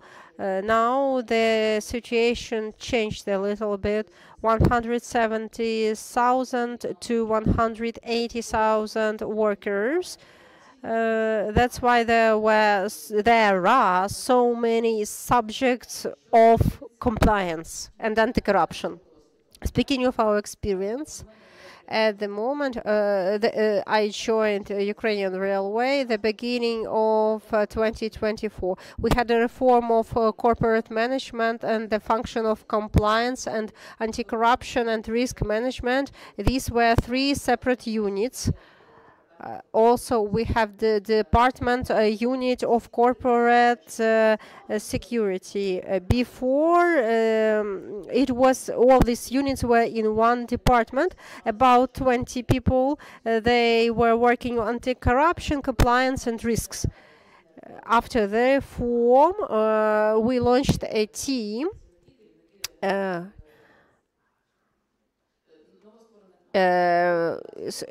Somebody joined before the reform, somebody joined after. Now we have separately anti-corruption office and compliance office. So to divide functions, it is really difficult. So because it's important to understand who will doing what. If we look deeply, we will see that in a Ukrainian railway there are so many interlinked obligations. So the job was huge, how to divide the functions. So the first advice is constructive approach towards the dividing or the division of functions. It's very important to think about the realization of the tasks. Not from the point of view, I would like to have more functions. The point when we started, I will talk about anti-corruption compliance. We started from NAZK check. NAZK check helped us much at the moment of launching the team to see the existing problems and, so to say, gray zones without proper regulations of anti-corruption program that existed at that moment. We checked NACP. NACP gave recommendations, and this was our 0 point. The next thing, point number 2, the team, launching the team. 95% of success depends upon the team. If you're launching a new department or a new unit, please do not be quick to hire people. For example, anti-corruption office exists since February, so we started the search of the team members at 2023, and we still have some vacancies. It's very important to find people who think the way you think, and they will support the enterprise to develop the directions that are important for the company. The third important thing. To explain the importance of the functions to the senior management, because the boss not always understands what developed compliance can bring to the company, what is the benefit of this. And that's why you take practical cases and explain why this can be useful. This can be your previous experience or some cases. There are so many cases in Ukraine when anti-corruption function as prevention function helps not to lose reputation and not to lose money. Another thing, the communication with NGOs and partners. Thankfully, now compliance is pretty much developed, and there are a lot of cases of other companies. There are a lot of associations such as Unique, Pro-Integrity projects of USAID and other projects that have all the resources to help focus on what and how should be happening in the company according to the best world practices. That's why invite public sector. This is helpful. Правильно зрозуміти середовище, в якому It helps also to understand correctly the environment where we are. And the last thing maybe to mention communication. You shall not underscore importance of compliance communication and with your subcontractors and your staff regarding what is happening actually inside your organization, because a lot of good things are done but no one knows about it. For example, the staff adoption of the anti-corruption program, that's a basic step. Anti-corruption programs, anti-corruption law has been approved. You need to develop a program, you need to implement it, and you need to familiarize yourself with that program. What happens if that's done on the formal manner? And it would be extremely complicated because to make it informal, because on the level of the secretariat and the apparatus of Ukrzaliznytsia, yeah, we can deal with it informally and efficiently, but at the field it's very hard to do it, and that's why, as an option, it could be the development of the online course, formalization of such program. And in order to motivate our staff to pass it, we have already decided to have such such a competition and such an award for it. From one perspective, there's anti-corruption. From another perspective, some kind of award and competition and a lottery. But it's also about motivation, about incentives for people for our HR staff to know what is going around. And our expectations actually has been outreached. We've got some feedback, and yeah, our function has become known to our staff. Each time when we tell about some of our activities, we tell to the staff what is happening around within our organization and how they could be enrolled. So my last advice would be to you regarding communication. Thank you. Thank you so much, dear Julia. And yeah, your advice is so practical, and thank you that you are so creative and make anti-corruption as a simple topic, because yes, indeed, it's a hard legal terminology, but everything should be simple for people. Thank you. And actually now During the first part and now during the second panel, we have heard so much about positive experience, how compliance is built in the state business and public enterprises. But it's not just by chance we invited some representatives from the private sector, because yeah, actually the compliance actually has emerged and even was more popular in the private sector. And of course, it's clear that it became popular there before the requirements for the state business were developed. And my next question is to Natalia. So please tell your impressions, how everything is built from our side. And my question to you, what about you? What about private sector, private business? How is compliance being understood? And what are the components of it? Is there any difference with the state compliance? Thank you so much. Thank you that you asked to wrap up. And as I'm a representative of this private sector in this panel, so I would like to share impressions from the whole private sector. First of all, it's so great, it's so good that private sector is interested in it. And there is some kind of trend for compliance and integrity. Of course, as a business, we are interested in, you know, some kind of integrity environment, and we work with integrity. And it's extremely important for the public sector. So thank you so much for this event. Thank you so much for organizers and partners. And yeah, it's extremely important for the private sector that the state moves forward on this path. The second reflection, when I listen to my colleagues, first session, second session, everything is clear. And you know, challenges are so similar, both in the public and private sectors, mechanism, how we have done it. Yeah, maybe we have started a little bit earlier than because the public sector starts only now. Speaking about compliance, what does it mean with the private sector? Again, going back to the first panel, we have already had some kind of discussion on this topic. There was an opinion that, yeah, compliance is more or less, you know, a story that should correspond to the corporate culture, requirements, and demands. And, you know, yeah, it's true, because maybe I can tell you the key thoughts that compliance is not about key rules and procedures which existed forever, but for us compliance is first of all about the culture. And you know, compliance was used all the time in the private business, such as corruption, anti-corruption procedures, policies, conflict of interest. It was quite clear, so to say, but at some point of the time we started to think about whether it's accessible for all our employees. Yeah, we don't have that much of headcount as Ukrolistica has, but we have some daily routine work, we have daily employees, and maybe such, you know, big words would not be so clear for our employees. So we have decided to understand, to define what compliance means to us. We also used a gamification approach to make it easy for our employees. So we also had some kind of competition. We asked, what does it mean for them?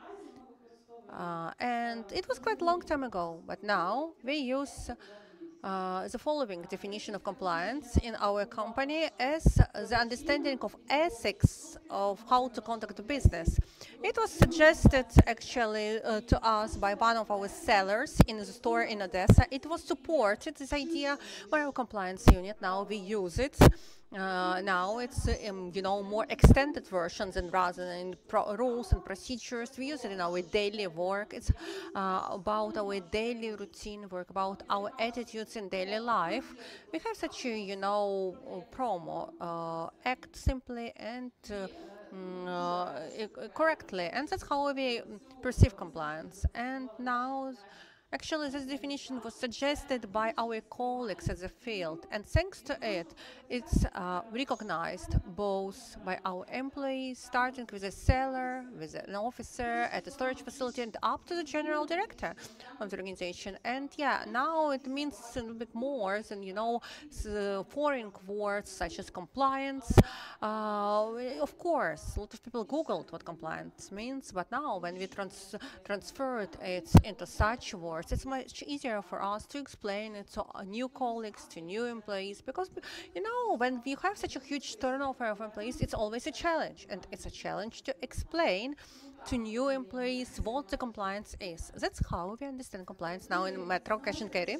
Thank you so much. And that's great that you engage all structures, all levels which exist at Metro. And so great that it's also resonated by employees. Yeah, actually it resonates so much with Ukrzaliznytsia because compliance is about the culture and everyone should understand it. And you should act correctly even when no one observes you. Yeah, you know, that's absolutely popular wording, and it's about all of us and what we are doing. Now, maybe there is some kind of misunderstanding because, you know, each of our representatives on this panel mentioned their own model of, correlation between compliance and anti-corruption. And that's why we have reached out to the NACP and we wanted to ask Ms. Olga about the following. How do you see this aligning of compliance and anti-corruption as a policy development body and maybe with some links to legislation? Hi, hello, my name is Olga, dear colleagues. I represent my place where I work, the National Agency on Corruption Prevention. I would like to say thank you to the Armed Forces of Ukraine that we have this capacity, this opportunity to wake up each morning, and also thank you to the Medical Procurement State Enterprise for invitation and for the event which has been arranged and is being implemented right now at a very high level, to my personal opinion. As a representative of the Policy Development Authority and Policy Implementing Authority in this domain, let's start a little bit with a theory. Someone presents the state, public sector, others business sector, and the specialized law on the corruption prevention, which regulates anti-corruption sector, has two sectors, the public sector and all subjects under the Article 13.1, and the private sector, business sector, which is envisaged by the Article 62. And these are drastically different, but at the same time somehow similar systems of corruption prevention.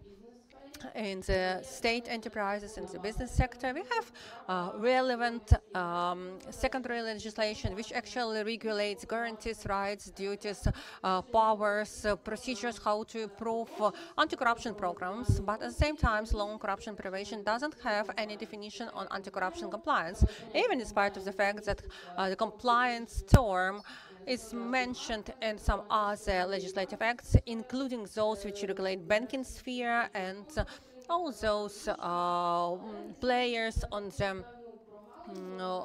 the different bonds markets. And but anyways, NSP uses this anti-corruption compliance, and for us, this anti-corruption functions, the compliance is function of the general compliance tool, which is usually now used by the top state enterprises and, of course, in the private sector. Speaking about authorized persons on anti-corruption compliance from the perspective of the law forbids actually to put on such people in business and public sectors those duties which are not common for them. In such a way, legislators try to protect anti-corruption officers from intervention into their activities and confirms their independence in their activities. But at the same time, we understand that the development of anti-corruption compliance without cooperation of the anti-corruption compliance officers, audits, and internal security officers is impossible to do it without some kind of cooperation and connection.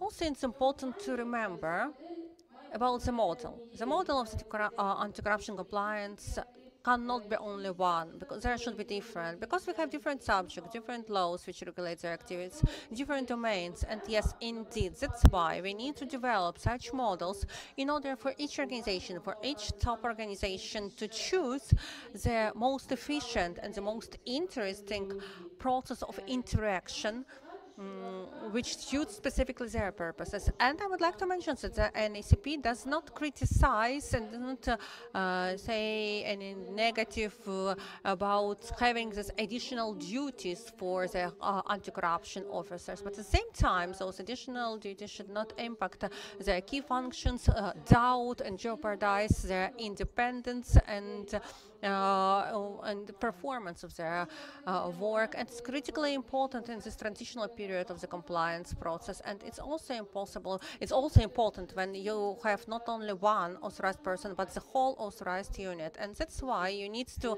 engage here both the authorized officer and the subordinating employees.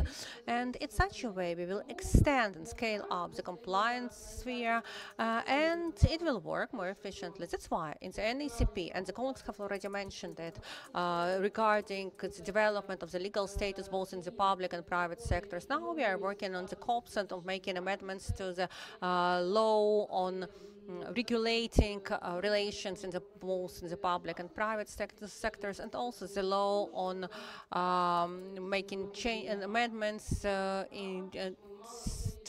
other laws. And it's also done with the purpose to avoid all discrepancies, because the law on prevention of corruption has one perspective, other laws have another perspective. It creates some problems. That's why it's so good to be here. First of all, to listen to best practices, and also to listen to the demands both from the public sector and the business, in order to understand what you need in order to improve and improve the compliance domain. Thank you so much. We are so looking forward to hearing this concept presentation. I have an additional question to you. I know that the NACP right now works with international partners, including strengthening and developing the integrity element. So what is their opinion on how compliance should be built in Ukraine? Yes, indeed. During last week, we had 2-day meetings with OECD representatives. There was an integrity review carried out, and 2 days from 9 to 6, we have had dialogues with international experts on how compliance should be implemented specifically in business. There were so diverse questions, both starting from some law requirements and provisions, and up to some practical moments. For example, how subjects covered by Article 62 and who are bidders of the procurement procedures with which amount more than 20 million of hryvnias, how they are verified and vetted, because we know that the law on corruption prevention requires bidders to provide such document. And we mentioned that unfortunately this problem exists. Usually it's quite formal, and the client just says that the document is attached to the bidding proposal and just likes that, yeah, all is good. But if we move from a formal to practical approach, we can see that such formal approach is not enough, and we need to have this content-based analysis, but now it's not done. Also, there were some questions on to review criteria in the Article 62 in terms of, yeah, indeed, whether it's appropriate to mention the income there, because sometimes income is just flexible, threshold, which could be less or more.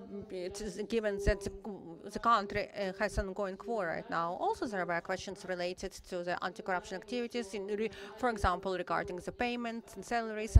We all know that unfortunately it's a problem for the public domain, and when people have minimum salaries with huge responsibilities on their shoulders. And yeah, I need to say that at large, those 2 days were extremely interesting. When you communicate with international experts, first of all, we confirmed that they have interest to these issues, and secondly, I can't say that this domain has some right to exist, but no, it should jump to extremely new level, because those issues right now are on the top of the agenda all over the globe. And also we understood for ourselves, and we highlighted those challenges that we have and those problems which exist right now, both in legislation from the practical perspective, and international experts asked us, one of the questions was the last question: do you have enough resources for it, for all of it? Because there are now so many different domains covered right now by the NACP, for example, speaking about the development of the integrity policy in the public and private sector. And in the NACP, we have only 7 people who cover activities all over Ukraine.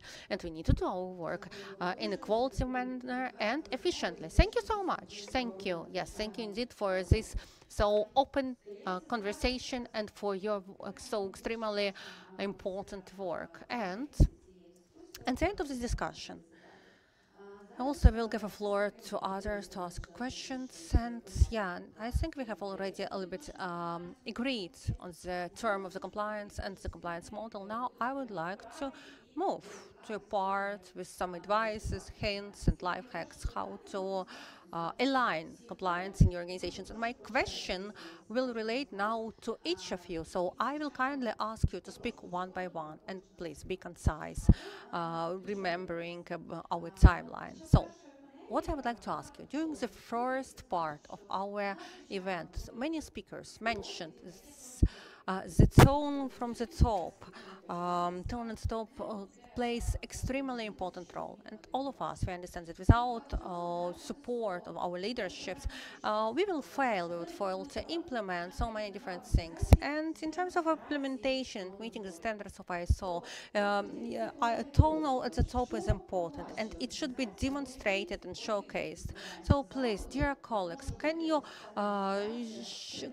tell how in your organization, how such commitment, such readiness, such such attitude could be demonstrated at your organization as tone at the top? Hi. Yeah, actually, tone at the top is extremely important, at least the medical procurements of Ukraine. Now we have so many different companies, organizations where professional managers are appointed. And in our case, we are also so lucky, both with the previous leaders and with current leader who is now so supporting our tone at the top approach. For example, that's what I mentioned, those anti-corruption trainings. And that's a huge example for all employees of our organization. When a director general attends those trainings, passes tests, attends and supports such events as we are having now, and it shows is indeed that for our leadership, the compliance, anti-corruption element is extremely important at our enterprise. It showcases the leadership and from the side of the high-level leadership, as it's mentioned in the ISO 37001. So what were the assessments when your manager, your CEO passed the test? All of them, they know very well legislation, and we also give training. So the questions are not typical. And when our questions were reviewed, we were told, your tests are so simple. You need to make them more serious for for your people to, to deep into details, to learn, to study. Thank you for your feedback. Dmytro, please. I'll give you two simple examples from the top and on the basis of the medical procurement of Ukraine. The first example is the authorized person on the level on anti-corruption on the level of general director. We had a really deep discussion at how to do it in the very best way, how to demonstrate the tone from the top.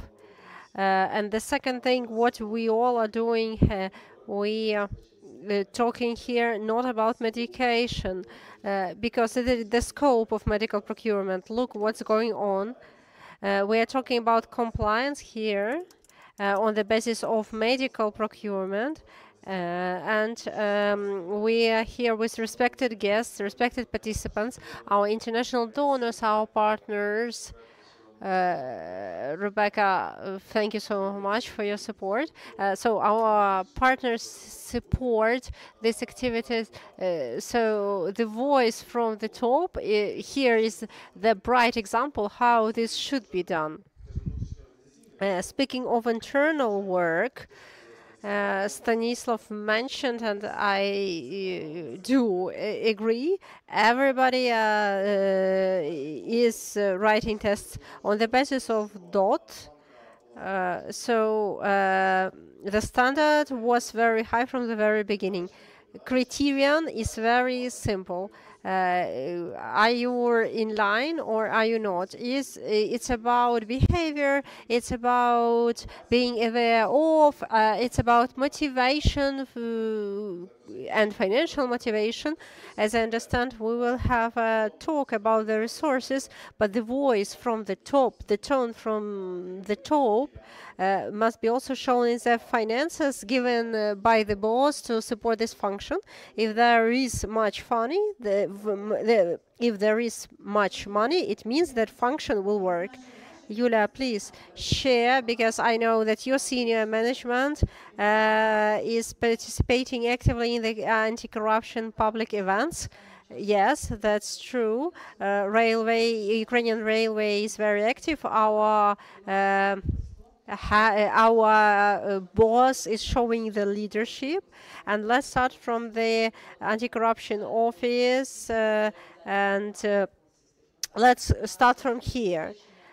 Speaking of real demands of the good equipment, the quantity of personnel we need, the basis exists. But I was listening to colleagues, and I will give you an example from the practice. The external picture shows some leadership. Everybody sees it, but it's more important for realization of effective function to feel the support from the inside. What do I mean? We have such a thing as validation the documents by an anti-corruption office. So the documents are going via anti-corruption expertise.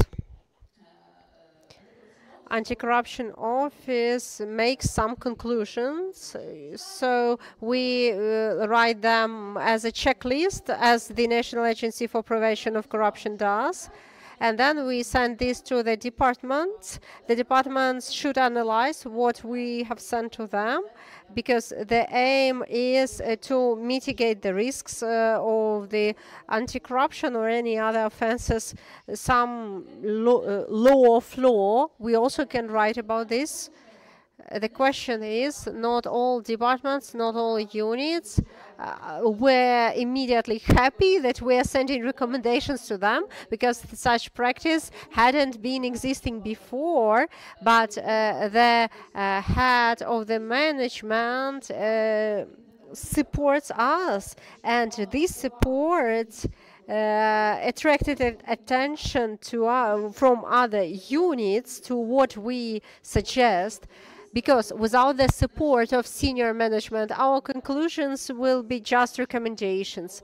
There will be no questions why this is not considered, why there is no feedback, why this is ignored. And now we have the support of the senior management, this tone of voice from the top, and it helps units to go with this flow. And that is how the culture is built. And Natalia, can we kindly ask you for the advice? Thank you. I would try to bring some structure in brief. Of course, private business and the tone from the top, this is basis. This is a must in all fields.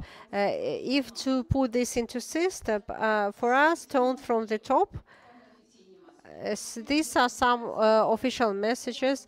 There are some messages. There are on the general gatherings with personnel and management. This is the formal part, and also there is an informal part. There is a trend for to keep our personnel. We need to somehow to bring interest to them. And the practical example is, we had a compliance marathon, and in the framework of this marathon, our directors shared what does it mean compliance for them in their private life. This is an informal example. What would I say? What is the most important?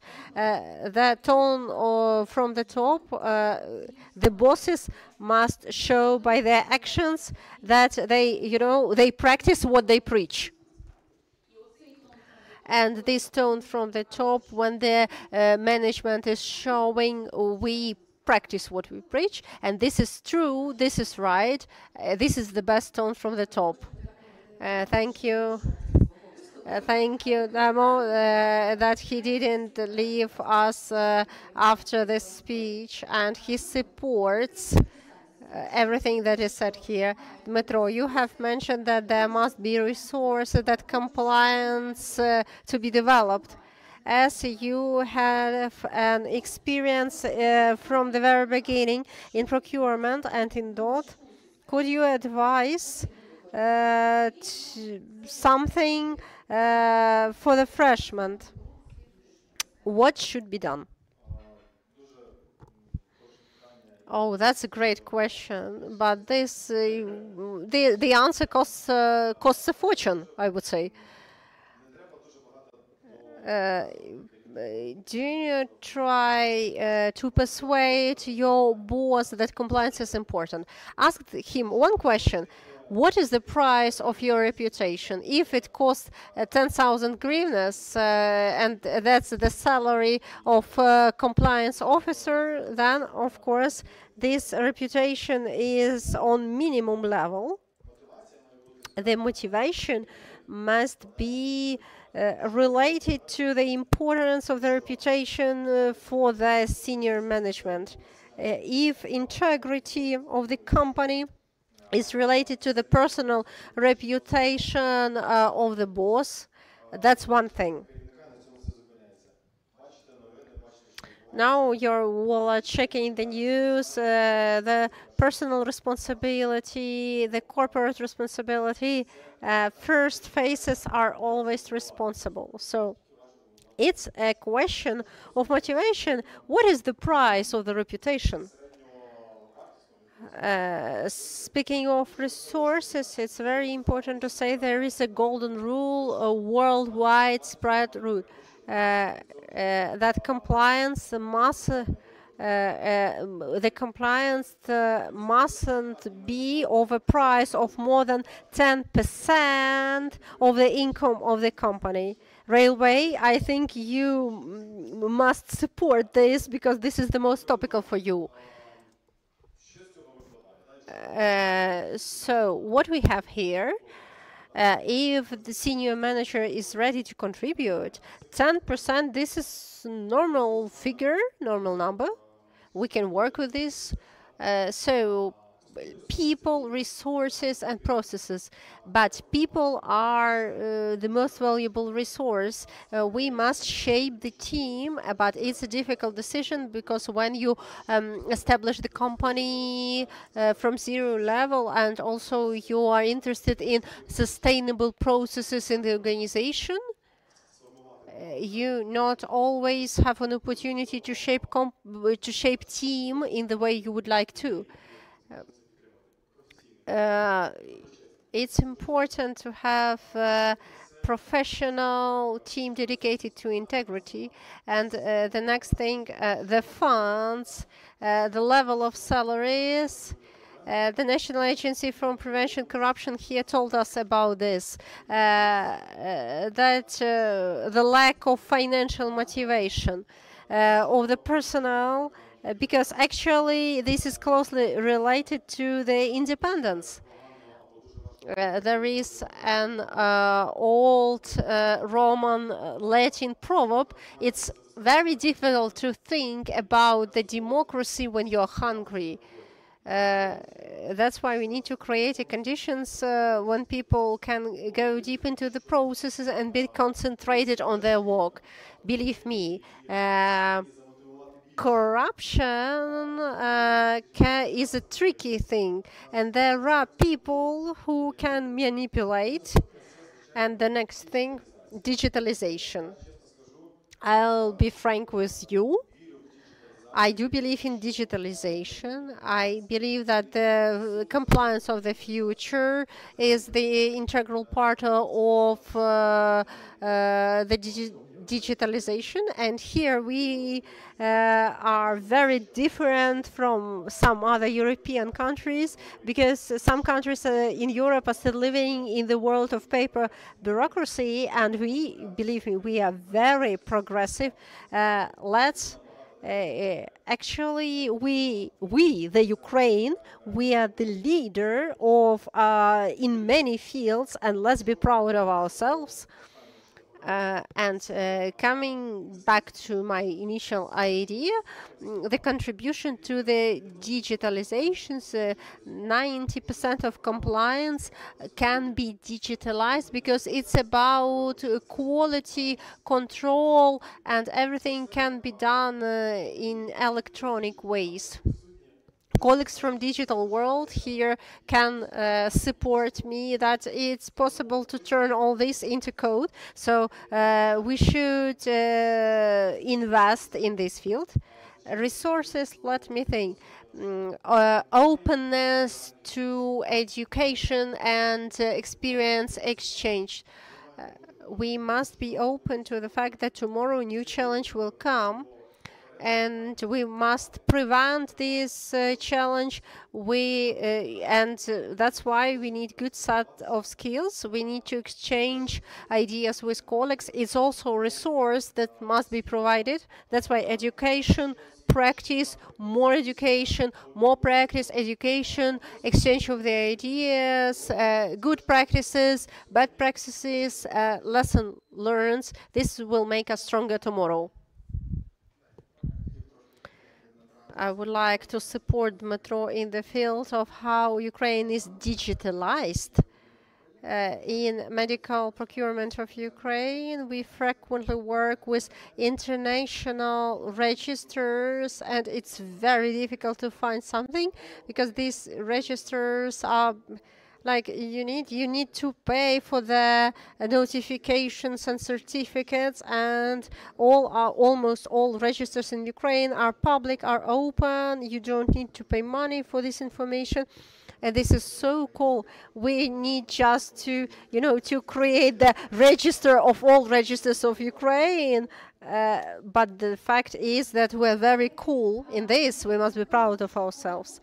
Dear colleagues, you have mentioned that the status of compliance officer, the status of authorized person is quite fragile. Natalia, it historically happened that compliance in business started developing earlier. And my question is, I would like to add to what Irina Prihodka said, is a compliance officer a protector of the personal or a controller? Oh, it seems to me that the answer was proclaimed in the first panel. I think that the stereotype exists, and we need to face this. When the compliance is building, there is a stereotype about compliance as controller, and if a compliance officer comes, it means that somebody will be fired. We have many cases around Ukraine, many shops. Like 5 years ago, there was a history that shops were really afraid to talk to me when I entered the shop, and the office asked me whom I think will be fired. Compliance for me and for us, it's about trust. It's about the development of this culture. You are trusted and you can trust. If you are afraid of the compliance officer, then there will be no trust. Compliance officer is a partner of business. I have a few bullet points in this field. First of all, be interested in business. You must understand who are you, what is your organization, what is the strategy, and what is the personal doing, and why the personal is potentially afraid of you. So the general understanding. To be interested in people and, to be nearby. If a compliance officer is very far away or in top office and there is no access to him from the personal, you won't build trust in such a way. Personal will not tell you a real situation. And From the beginning of full-scale invasion, when I go to the shops, I'm not about trainings. I communicate with people. Sometimes I am practicing stand-up. So please be nearby. And the third important component, please be interesting. Engage colleagues in such a way that they wouldn't be afraid of the word compliance. This trend for gamification, this will be topical. Yeah, we have a marathon, we can be together, bring interest, something interesting to people. Let people be interested. Compliance, what does it mean? How can I be useful here? Thank you very much. A very interesting experience and very creative. To sum it up, I would like to ask Olga, in order to understand compliance and we need to understand the indicators. We have been talking for the structural elements. I know that National Agency for Prevention of Corruption works with the article responsible people. Can you talk here about the indicators for measurement of the effectiveness of compliance in business? Yes. I would like to start with the theory. This year, National Agency for Prevention of Corruption started assess effectiveness of the bodies according to the law of Ukraine. The evaluation is made electronically. The questionnaire of 26 points, 26 answers. We analyze, then we send this, and this is a, so to say, public verdict. It is accessible online. If you are interested in what are the most interesting indicators, that's difficult to say, because these 26 points are built in such a way that when authorized people they write the answer, the calculation is made automatically according to the coefficients. At the moment, we can't say that anti-corruption program is more important than anti-corruption consultations, or the other way around. But though this is an interesting nuance, there are subjects that are under the Article 13, but not under the Article 19.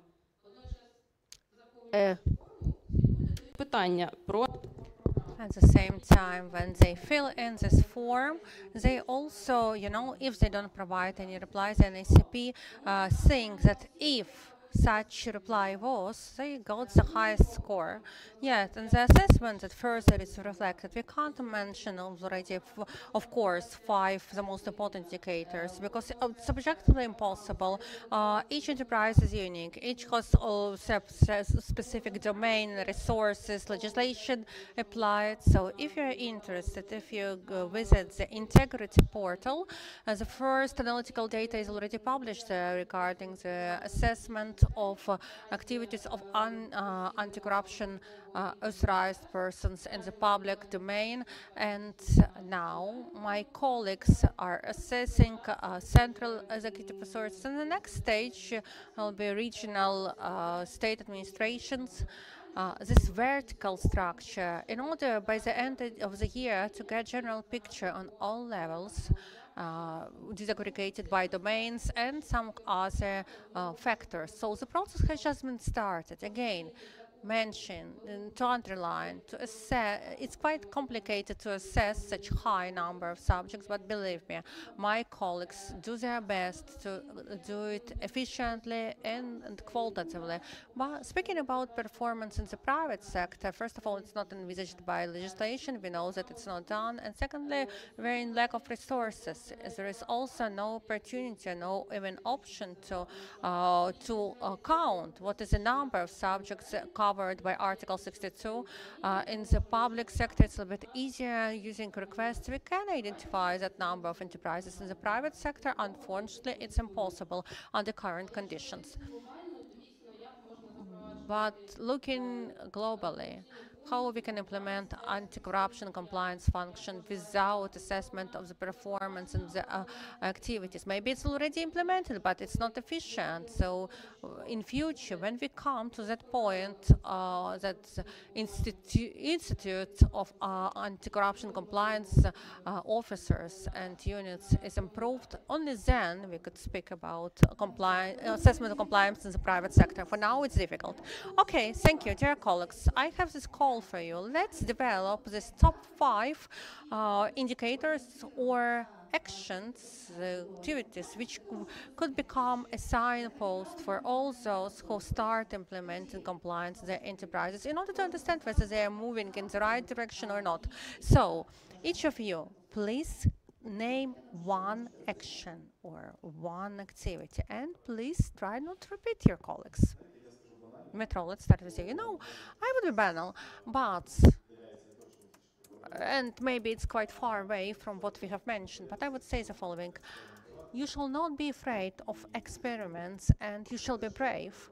That's what compliance needs from us in Ukraine, because you never know what tomorrow will bring to you, and, you know, and it's not, you know, the definite fact that legislation will allow you to achieve your goals, and where you work and the level of your responsibility requires from you to be an important for the state in implementation of your current functions. So again, be brave, not to be afraid of, and, you know, break this this stone one by one, brick by brick. So yeah, thank you, Stanislav. I would like to say that the anti-corruption compliance should be an integral element of the organization. All of this should work for the achievement of the joint objectives and purposes, and it should be integrated. It should be included into the corporate culture. And the most important is to work with a team and to be frank in front of yourself. Yulia, I would suggest to think about tomorrow, because, you know, it doesn't matter how great our policies, which we are developing right now, how great are changes which we are making right now, but the key function of ourselves is to make those changes, those functions irreversible. If tomorrow any political situation, any economic situation, leadership, anything changes, those changes that we are making today, those changes in which we are believing in which our employees believe in, they should not be neglected tomorrow. They should not be cancelled tomorrow. There should be no such an opportunity for all the work which is positively evaluated by the public, by international partners, by our clients and subcontractors. They should not be cancelled. We shall speak about it, we shall talk about it, we shall share awareness about it, we shall listen to opinion of colleagues, international partners, experts, the public, and in such a way engaging their support. All of this will allow us in future not to lose our work which we are doing now, and to stay and only improve and scale up rather than cancelled. Thank you. Natalia, over to you. You know, maybe I would reiterate a little bit and to repeat what was mentioned. I think the best advice is to understand where you are, to speak the same language with your organization, to be interested in what is happening around you, to be acute on time, to be to go according to the trends. It's important to follow trends and be something of interest for your colleagues, for your team, and be close to people, to be accessible, you shall be reached out by people not, through complicated ways, but easily. I would compliment to what has been already mentioned. Now there is so much of negative communications in terms of some, scandals and high-profile cases, explosions, and so on. I would recommend colleagues to show their work, to fill the space with positive communication in the political domain, in the societal domain, because disinformation of the enemy, disinformation of some bad cases, unfortunately, it impacts negatively significantly than the thing society. But we do a lot of positive things and we'll do a lot of important things. That's why I wish the fruitful work to all of you. We start Q&A session, and our technical staff, please help me with giving mics to those who would like to ask questions. So please raise your hand, present yourself, and ask your question. And yeah, it would be desirable to say it. Which expert you address your question?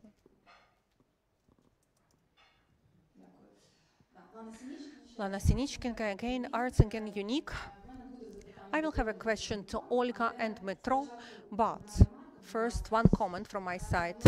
So maybe not all of you know, but the existence of the medical procurements itself is already a reflection of the tone at the top, at the highest state level, of the highest political level.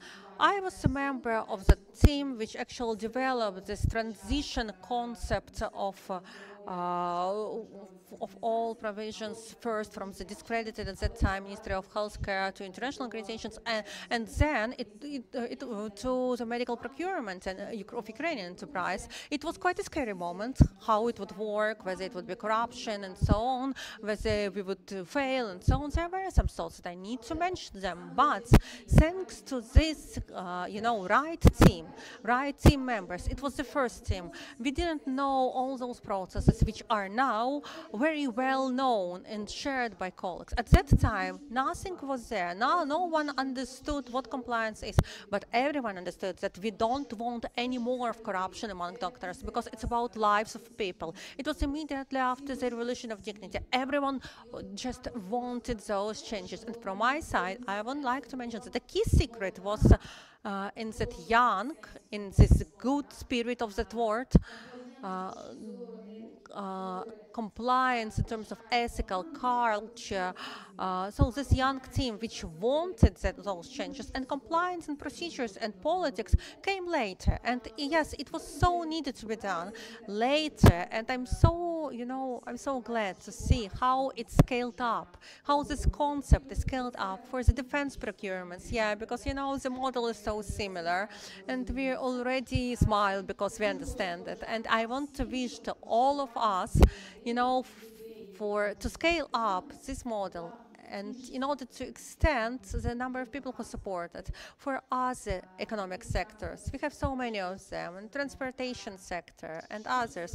What I would like to mention, Mike mentioned, because you mentioned it superficially, but I would like some details. I'm sorry for it.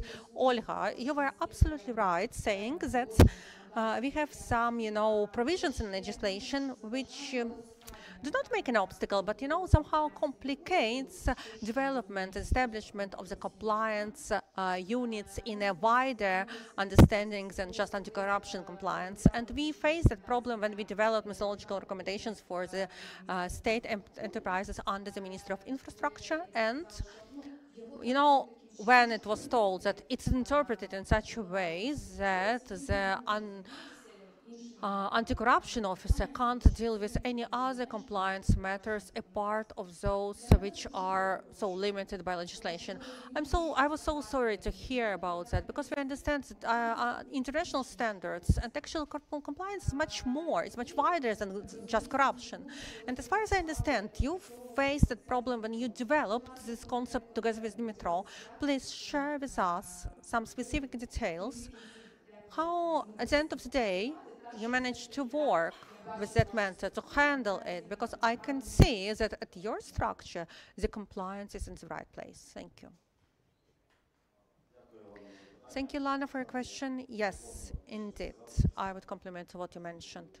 Arsen Unique was engaged into all these processes, and my special words of appreciation to you, because yeah, our first policies were aligned in many ways regarding building of compliance processes and its place in the structure. Yeah, definitely there is a problem, because compliance is a very wide notion. Anti-corruption compliance is a very narrow term. Some experts, specifically in weaponry subsector, in many other sectors and subsectors, how we handled that matter? We solved it by scaling up those achievements that we had in with medical procurements in DOT, in the state operator for lethal acquisition. But again, there were some nuances. So we scaled up medical procurements in terms of functions of the authorized person on that matter as the Deputy Director General, and I am the authorized person on such anti-corruption compliances, and in order to meet the provisions of the law on corruption prevention, and we also aligned all those provisions. Also, there is an ACP's position saying that other functions shall not prevent, shall not become an obstacle of doing key functions. So it means development of that concept, but you know, now that's some kind of a deadlock when we need to have it. We need to have those tools, but we don't have it. But I think that if we manage to achieve such successful results at the enterprise of Metro, we need to scale it up. Yes. Yeah, we need to move forward. We need to launch those activities, because the time goes by. We need those reforms, but unfortunately, we don't have appropriate results as of now. No, just between us.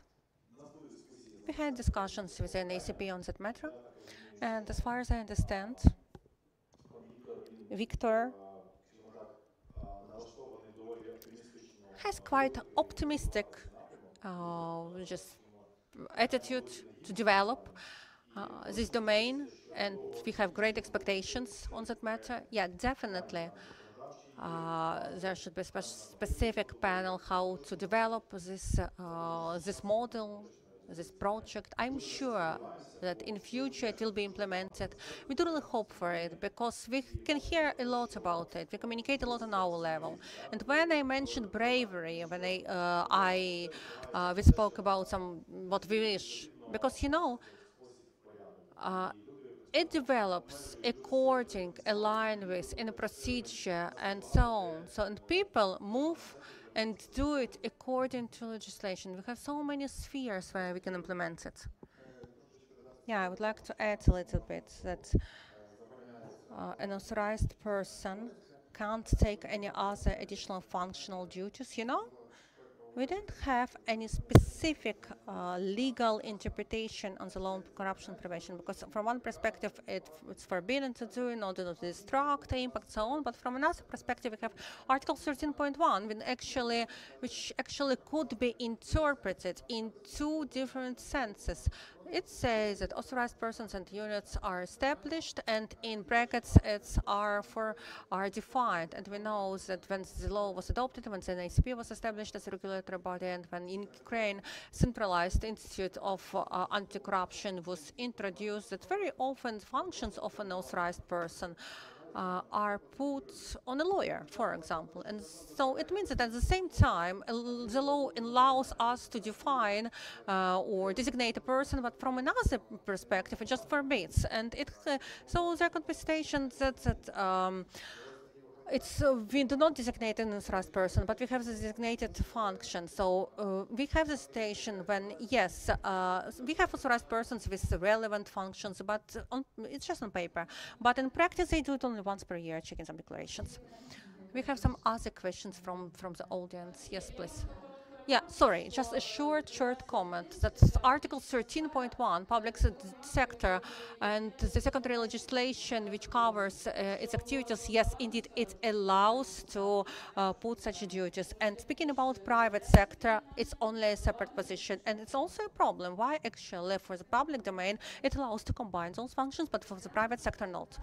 Hi, My name is Natalia. I represent Starkea Agriculture Holding. And of course, I have a question to the private sector representative. Dear Natalia, you were mentioning in your speech so many times such term as communication, visiting different stores and so on. Metro has quite extended network, different enterprises and so on. Please share your experience. Do you have a case of compliance development with covering different regions? How to design ambassadors at settlements or at enterprises? Or you do everything only on the central office, on the level of the headquarters? Thank you for the important question. Actually, we had such a discussion. As a compliance officer, like me, the person, it's not enough to have one person to build a whole system. So we have an ecosystem. Previously, we had story about fraud.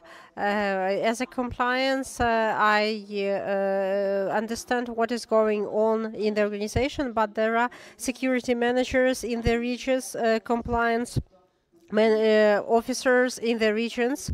We communicate, we discuss some ethical questions that can be digitalized at the moment. Compliance ambassadors in the regions, even this is not enough.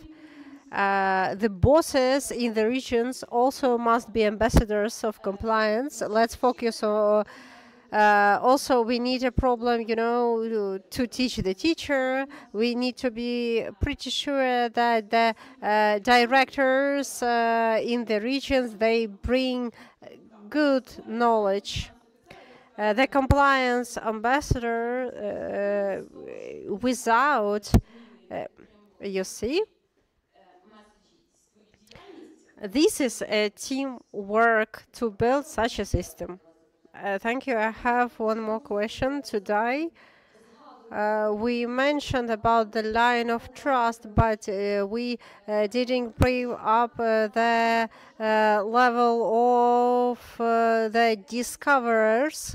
We know some famous cases on the level of state, but on the level of business, the issues about those who discover in business, this is not so known. In business, the discoverers, you know, the discovery can happen not only in the corruption field, but actually business somehow business has its own responsibilities here, and I am very interested in real experience.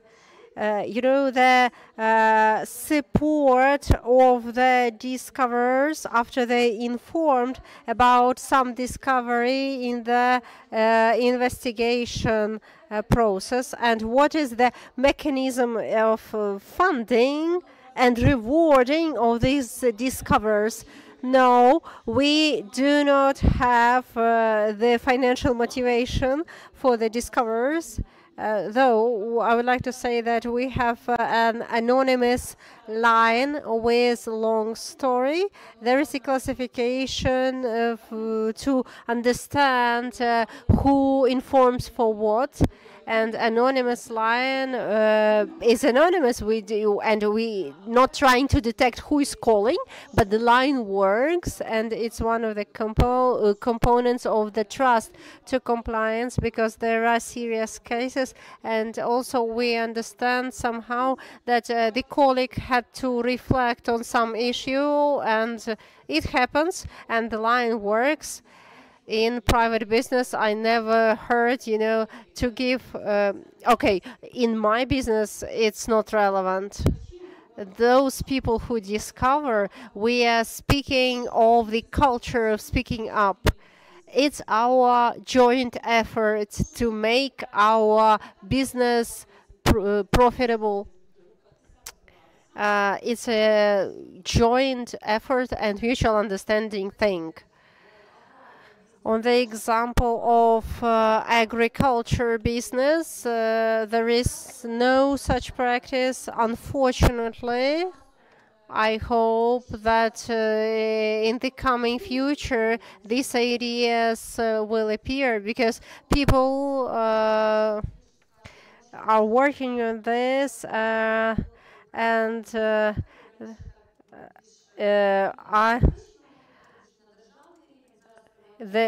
would like to listen to the National Agency for Prevention of Corruption. Maybe they can give some remarks, some ideas. Maybe the Agency for Prevention of Corruption, you were thinking of code of business ethics. You were giving proposals, but I don't know was that implemented or not. But we're very interested in this code of ethics. And what about those people who may making like discoveries in business? Thank you very much for the question. First of all, I would like to say that my magnificent colleagues are very successful in exposure, and they really have a lot of work to do. If we are talking here about the code of ethics, on the 27th, we will have a public discussion on it. You also will be invited, and there is a chapter and there is a focus on fact that those organizations that they have a legislative demand to become a part of the portal. This is written in the Code of Integrity. There are a lot of questions we need to discuss right now.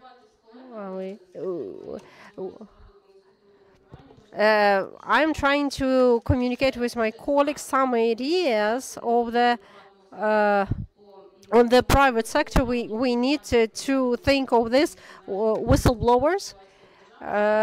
We know the situation on the state level and in private sector. The idea of whistleblower, it's not regulated, but I hope that it will be regulated. Stanislav, I also have a question to you. Just a very brief question.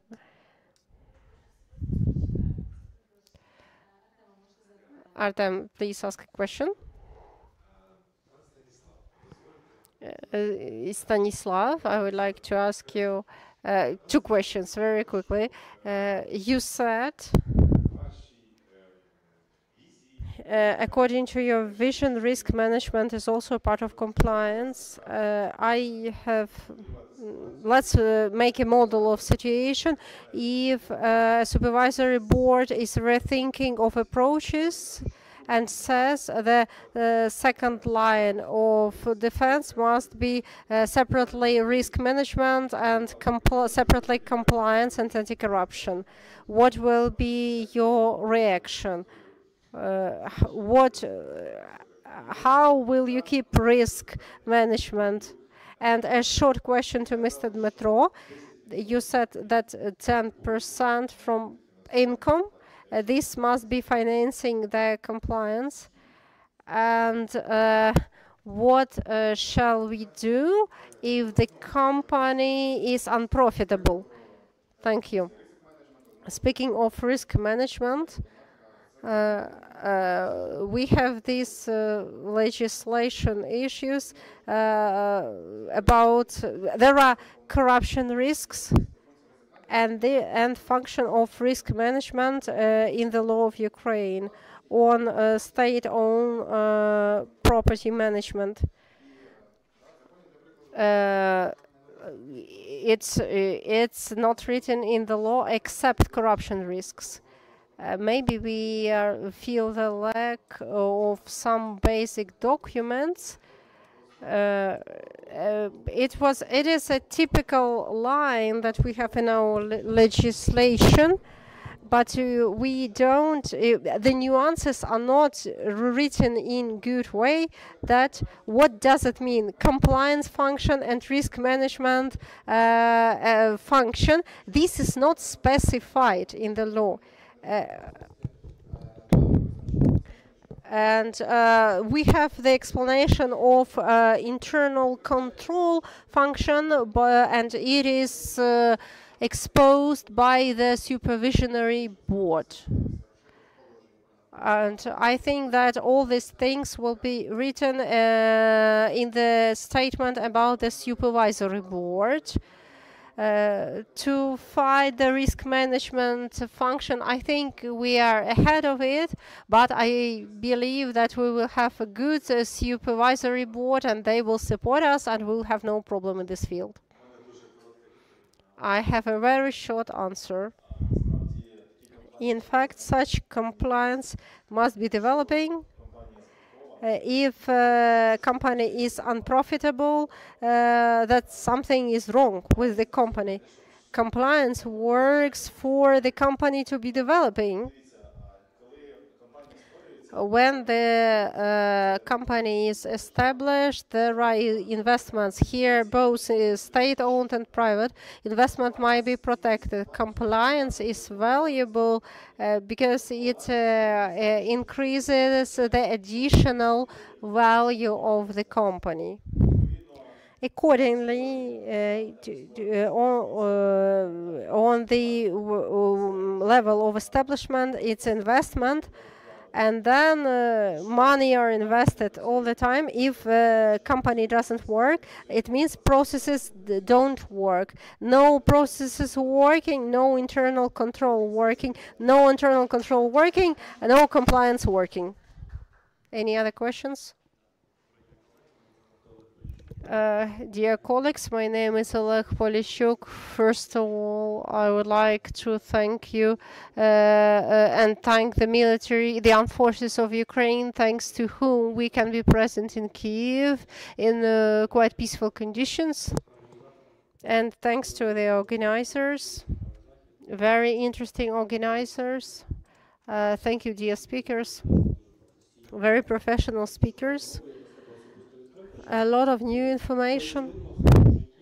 It's obvious that in my professional view, I dedicated to compliance 7,000 hours. I can call myself expert, but I heard here so many fresh ideas. I wanted to look at compliance in the following way. I didn't hear the main thing, the framework of last question, the efficiency. We were talking about compliance as internal control as function. I would like to look at compliance as compliance as a business process. Because profit is the idea, even if it's unprofitable, they would still try to get the profit. And in the first quarter, there is a financial report about the financial results, profits or profits minus profit. Question. Do you consider your activity in integral understanding of companies' activities, or it's a critical analysis? Maybe you have some KPI. Can you share that influence directly on financial result? For example, I worked on a big energy industry. I was head of service of anti-corruption compliance.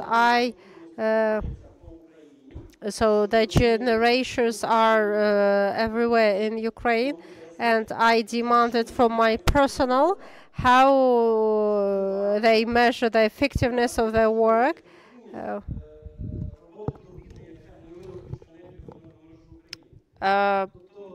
What is the efficiency of their work with turbines?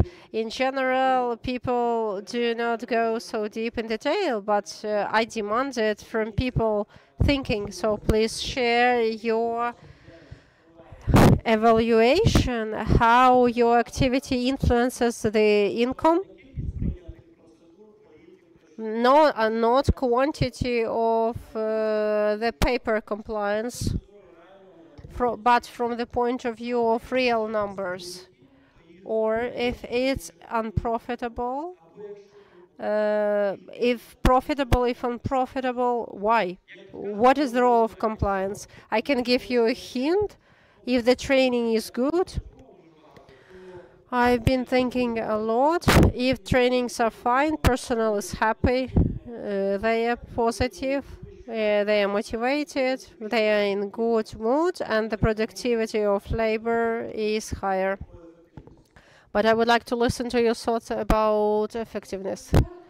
Please be in brief, because we have the schedule. A few words from myself. If it is easy, it's profitable or unprofitable, I would say that we need a bookkeeper to answer your question, because the company can be unprofitable, because there can be a merge or any other things. Not always the fact that according to the declaration the company is unprofitable. It means that the company earns less money. There are other indicators. For public sector, this is difficult. So I mean a commercial component, or like selling goods, consulting to third parties, medical procurement of Ukraine. Our priority is fulfilling state programs. And according to our documents, we're a commercial company and we have some incomes. But the figures are not so big, but we are working on this on the commercial direction.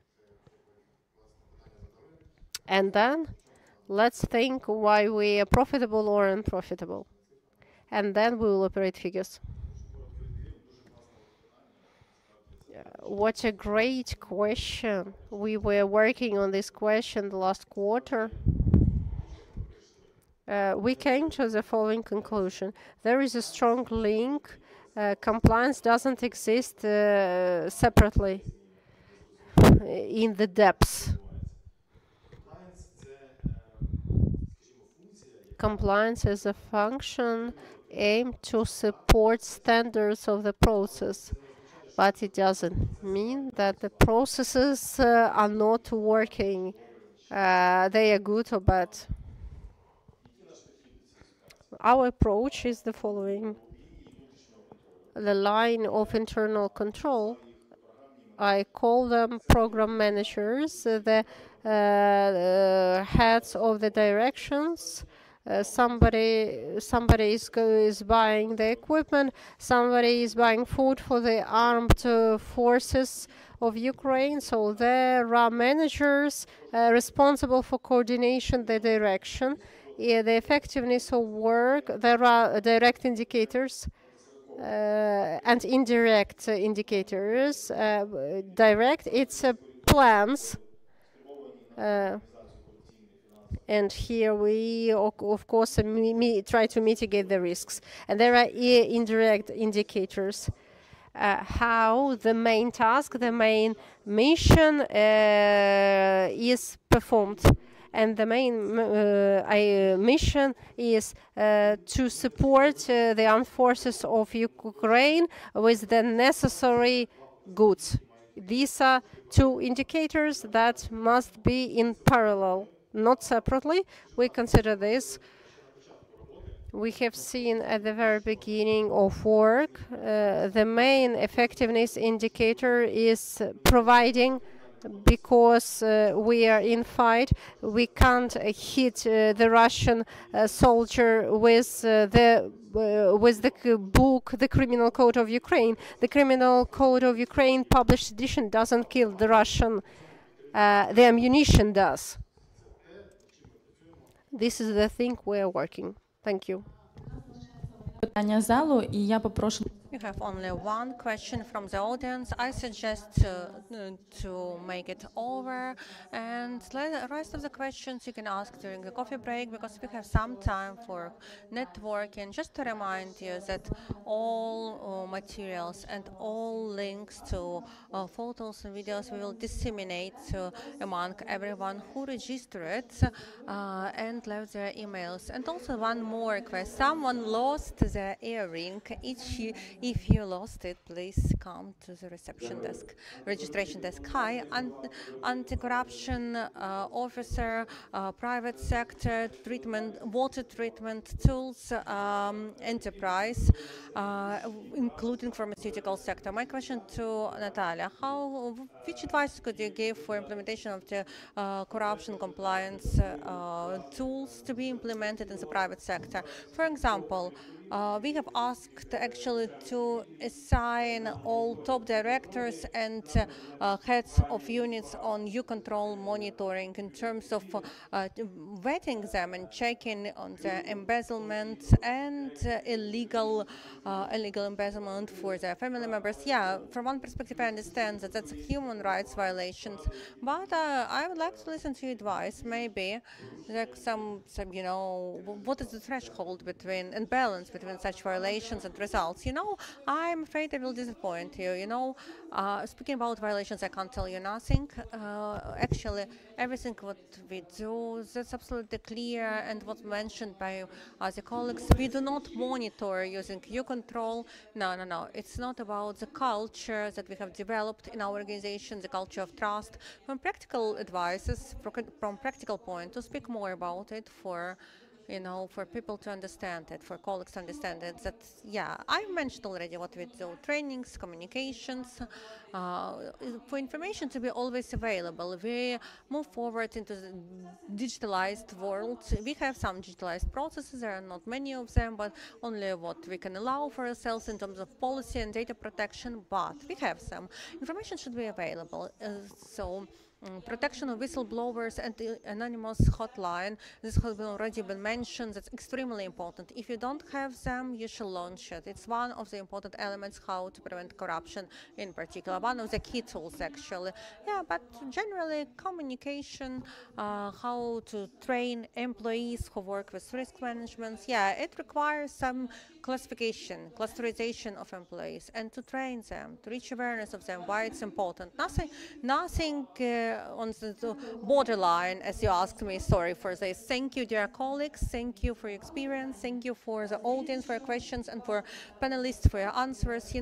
It's hard to put the end stop at this conversation. I suggest to move into the coffee break and continue your discussions. If you have any questions, to our experts, I'm sure that they will dedicate some time to you and will share their experience. Now, that's all from my side, and let's move to organizational issues.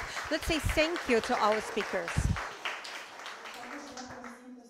Also, thank you to everyone in this audience who have joined our event today. Yeah, as it was mentioned before, communication was mentioned as an important component in every domain of our life. So I hope you will be able to share information about our events in your social pages, and we'll send to you photos and videos. If you will tag us, we'll be so grateful to you. That's our first event of this kind, but I hope not last one. Thank you so much. Ще, будь ласка, у нас є Yeah. Also, we have great brand wall. You can make wonderful photos. Our photographer works up to 2 p.m. Till